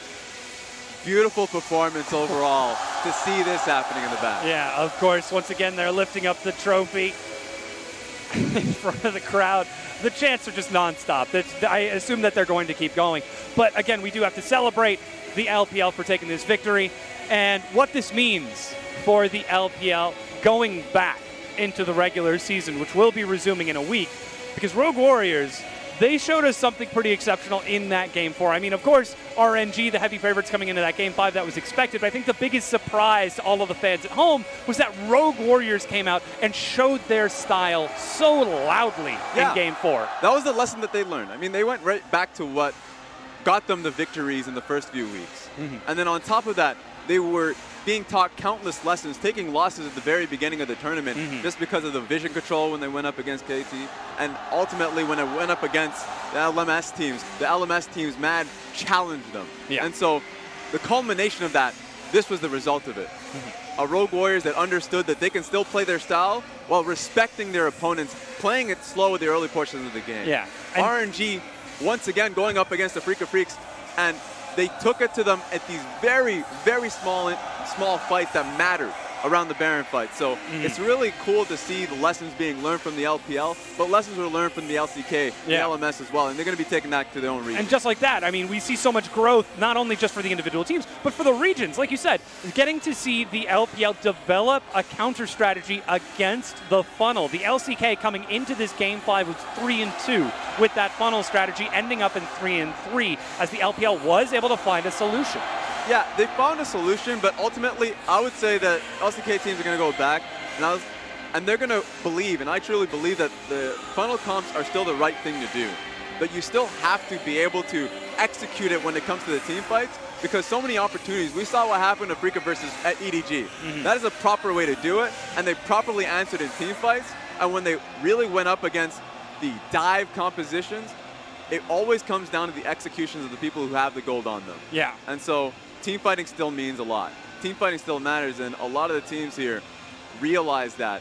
A Freak of Freaks is one of the biggest lessons. Of course, still being highly placed in the LCK, they have a real shot of going into a world. So even though the implications of this tournament, it's just a lesson, and it's a very strong lesson for them. I mean, we heard it from the casters themselves. Papa was saying it. To be down so far at 8 minutes and still stabilize 21 minutes later at the 30-minute mark, like that is no small feat to be up against currently the best team in the world. And of course, to celebrate that, we're going to have a moment to speak with Uzi and Doinby to celebrate their thoughts on the whole tournament in general. Of course, we're getting them prepared and set up. So let's continue to talk a little bit more about what other teams have learned, because we have to talk about Kingzone and KT coming into this. Kingzone were 3-1 in MSI. They got the rematch against RNG, dropped. And now we have to start to wonder, could this be turning into a self-fulfilling prophecy for Kingzone in these clutch games? It comes down to mental fortitude. If you watch the game and you look towards the player cams, players like BDD, just the shot callers of the team,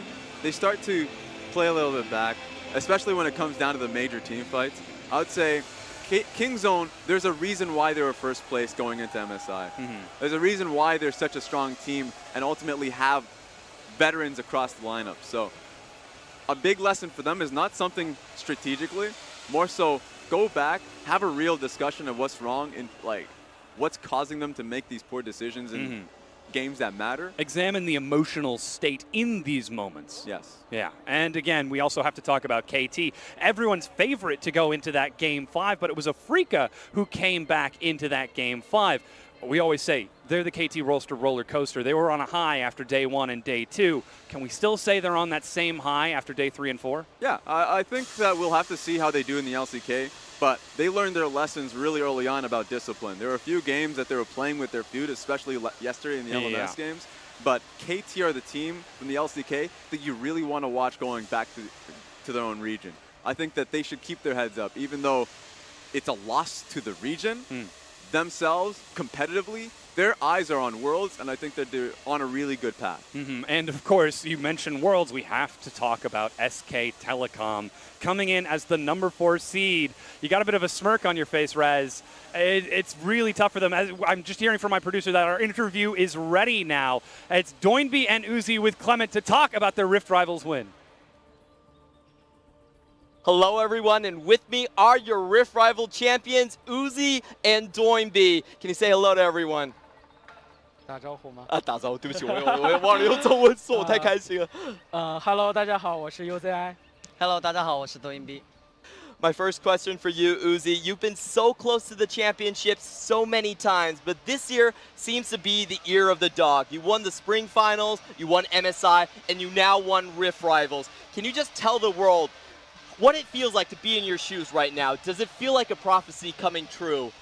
我想问你的第一个问题是，其实你很多次都非常接近了总冠军，但是今年真的是狗年，真的是你的年，我从来没有看过这么顺的一个 Uzi， 不管是春季的这个季后赛胜利 ，MSI 的季后赛胜利，到现在亚洲杯的一个胜利，你可以让全世界的人都知道一下，现在作为一个 Uzi 在今年2018年狗年是一个什么样的感觉吗？其实今年的话，也是我真的就是遇到了最好的一次队友，也是他们互相的支持和鼓励，让我自己变得更好，也让我们这个团队变得更好。所以说到现在一直为止，我们都保持着一个非常就是很好的心态去一直大家一起进步。所以说我们就是一直都很顺。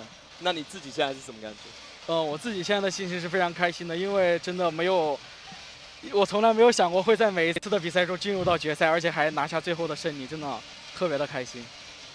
So Uzi's answer is this year has definitely been the best in regards of my teammates and the team atmosphere. Throughout all these championships, we've had such a good mental state so far. And I asked him about him personally, what he felt like, and he said it's like living in a dream. I've never been so happy. I've never thought that I could walk into so many finals and walk away with the championships. Can I ask you for a little bit of a sneak peek, because we still have 2 big tournaments coming up. We have the summer split for the LPL and Worlds at the end of the year. Is this going to be the year of the dog? Can you tell us what's going to happen here? 就接下来的话，我们今年最后还有2个很大的一个比赛，当然就是夏季赛的季后赛跟年底的一个世界赛。你可以跟我们大家讲一下，在你心里大概会发生什么事情吗？我希望在接下来的比赛都能够进入到决赛，而且也希望获得最后的胜利。而且我也相信我们的队伍还有我的队友，就是大家一起能够做到那样子。So Uzi's answer is, excuse me, I think that we're going to make the finals of every single one of these tournaments, and we're going to walk away with the championship. I believe in my organization, and I believe in my teammates. We do have the ability to do so. So everyone just wait and see Uzi perform.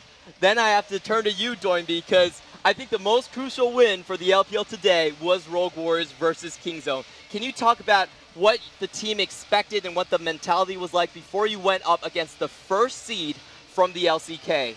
就我想问一下，就是我觉得今天最关键的比赛其实是 Rogue Warriors 对上 Kingzone 的时候拿下来的。那你们在对上 LCK 的第一种子的时候呢，心里有什么样的想法？你们预期会发生什么事情吗？赛前我就很紧张了，然后都不知道怎么打，就太紧张了，所以我就看了我之前我的微信有一个就我女朋友发的一个录音，然后听了之后我就觉得我觉得今天我们能赢 Kingzone， 他太给力了，所以我们就赢了。那我一定要问他到底说了什么。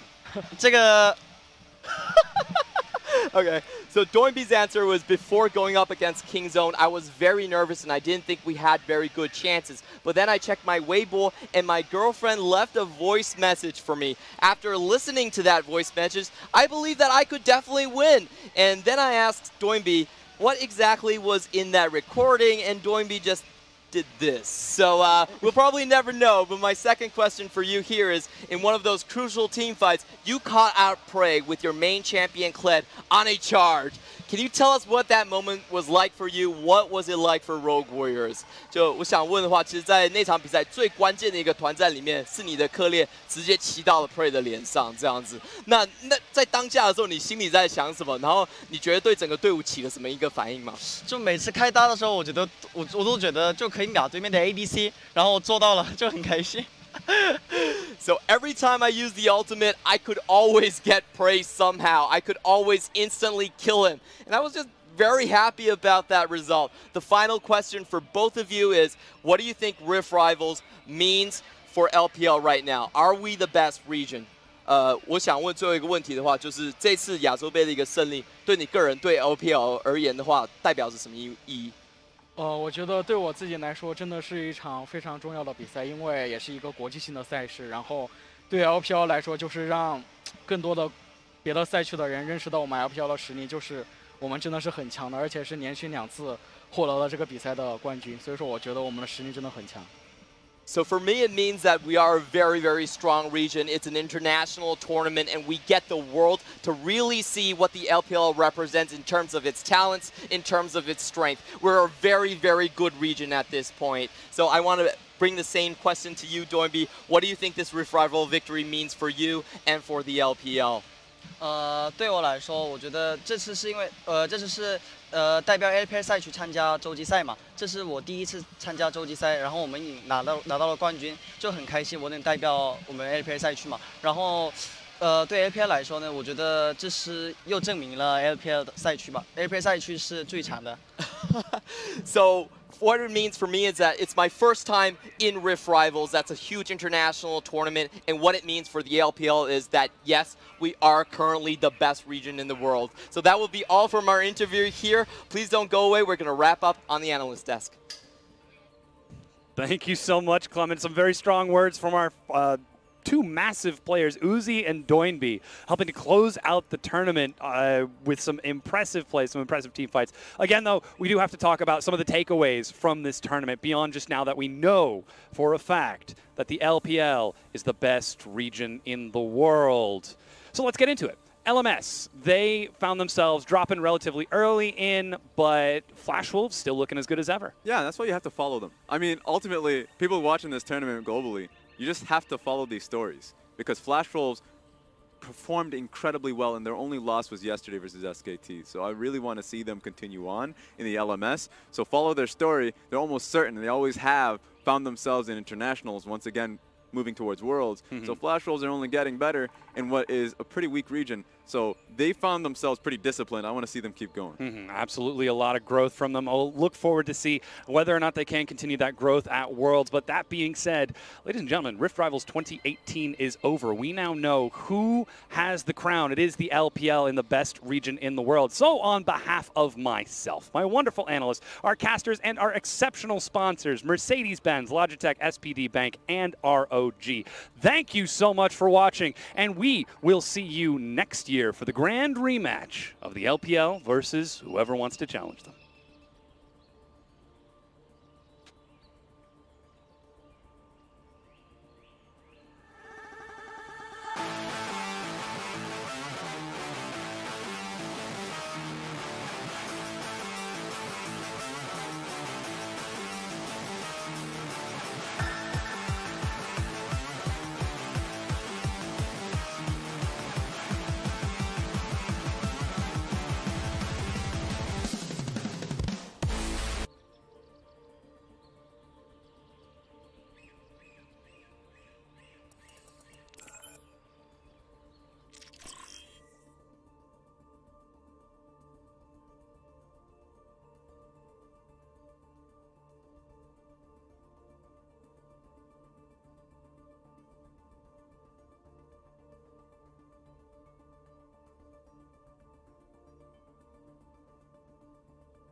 迈向胜利。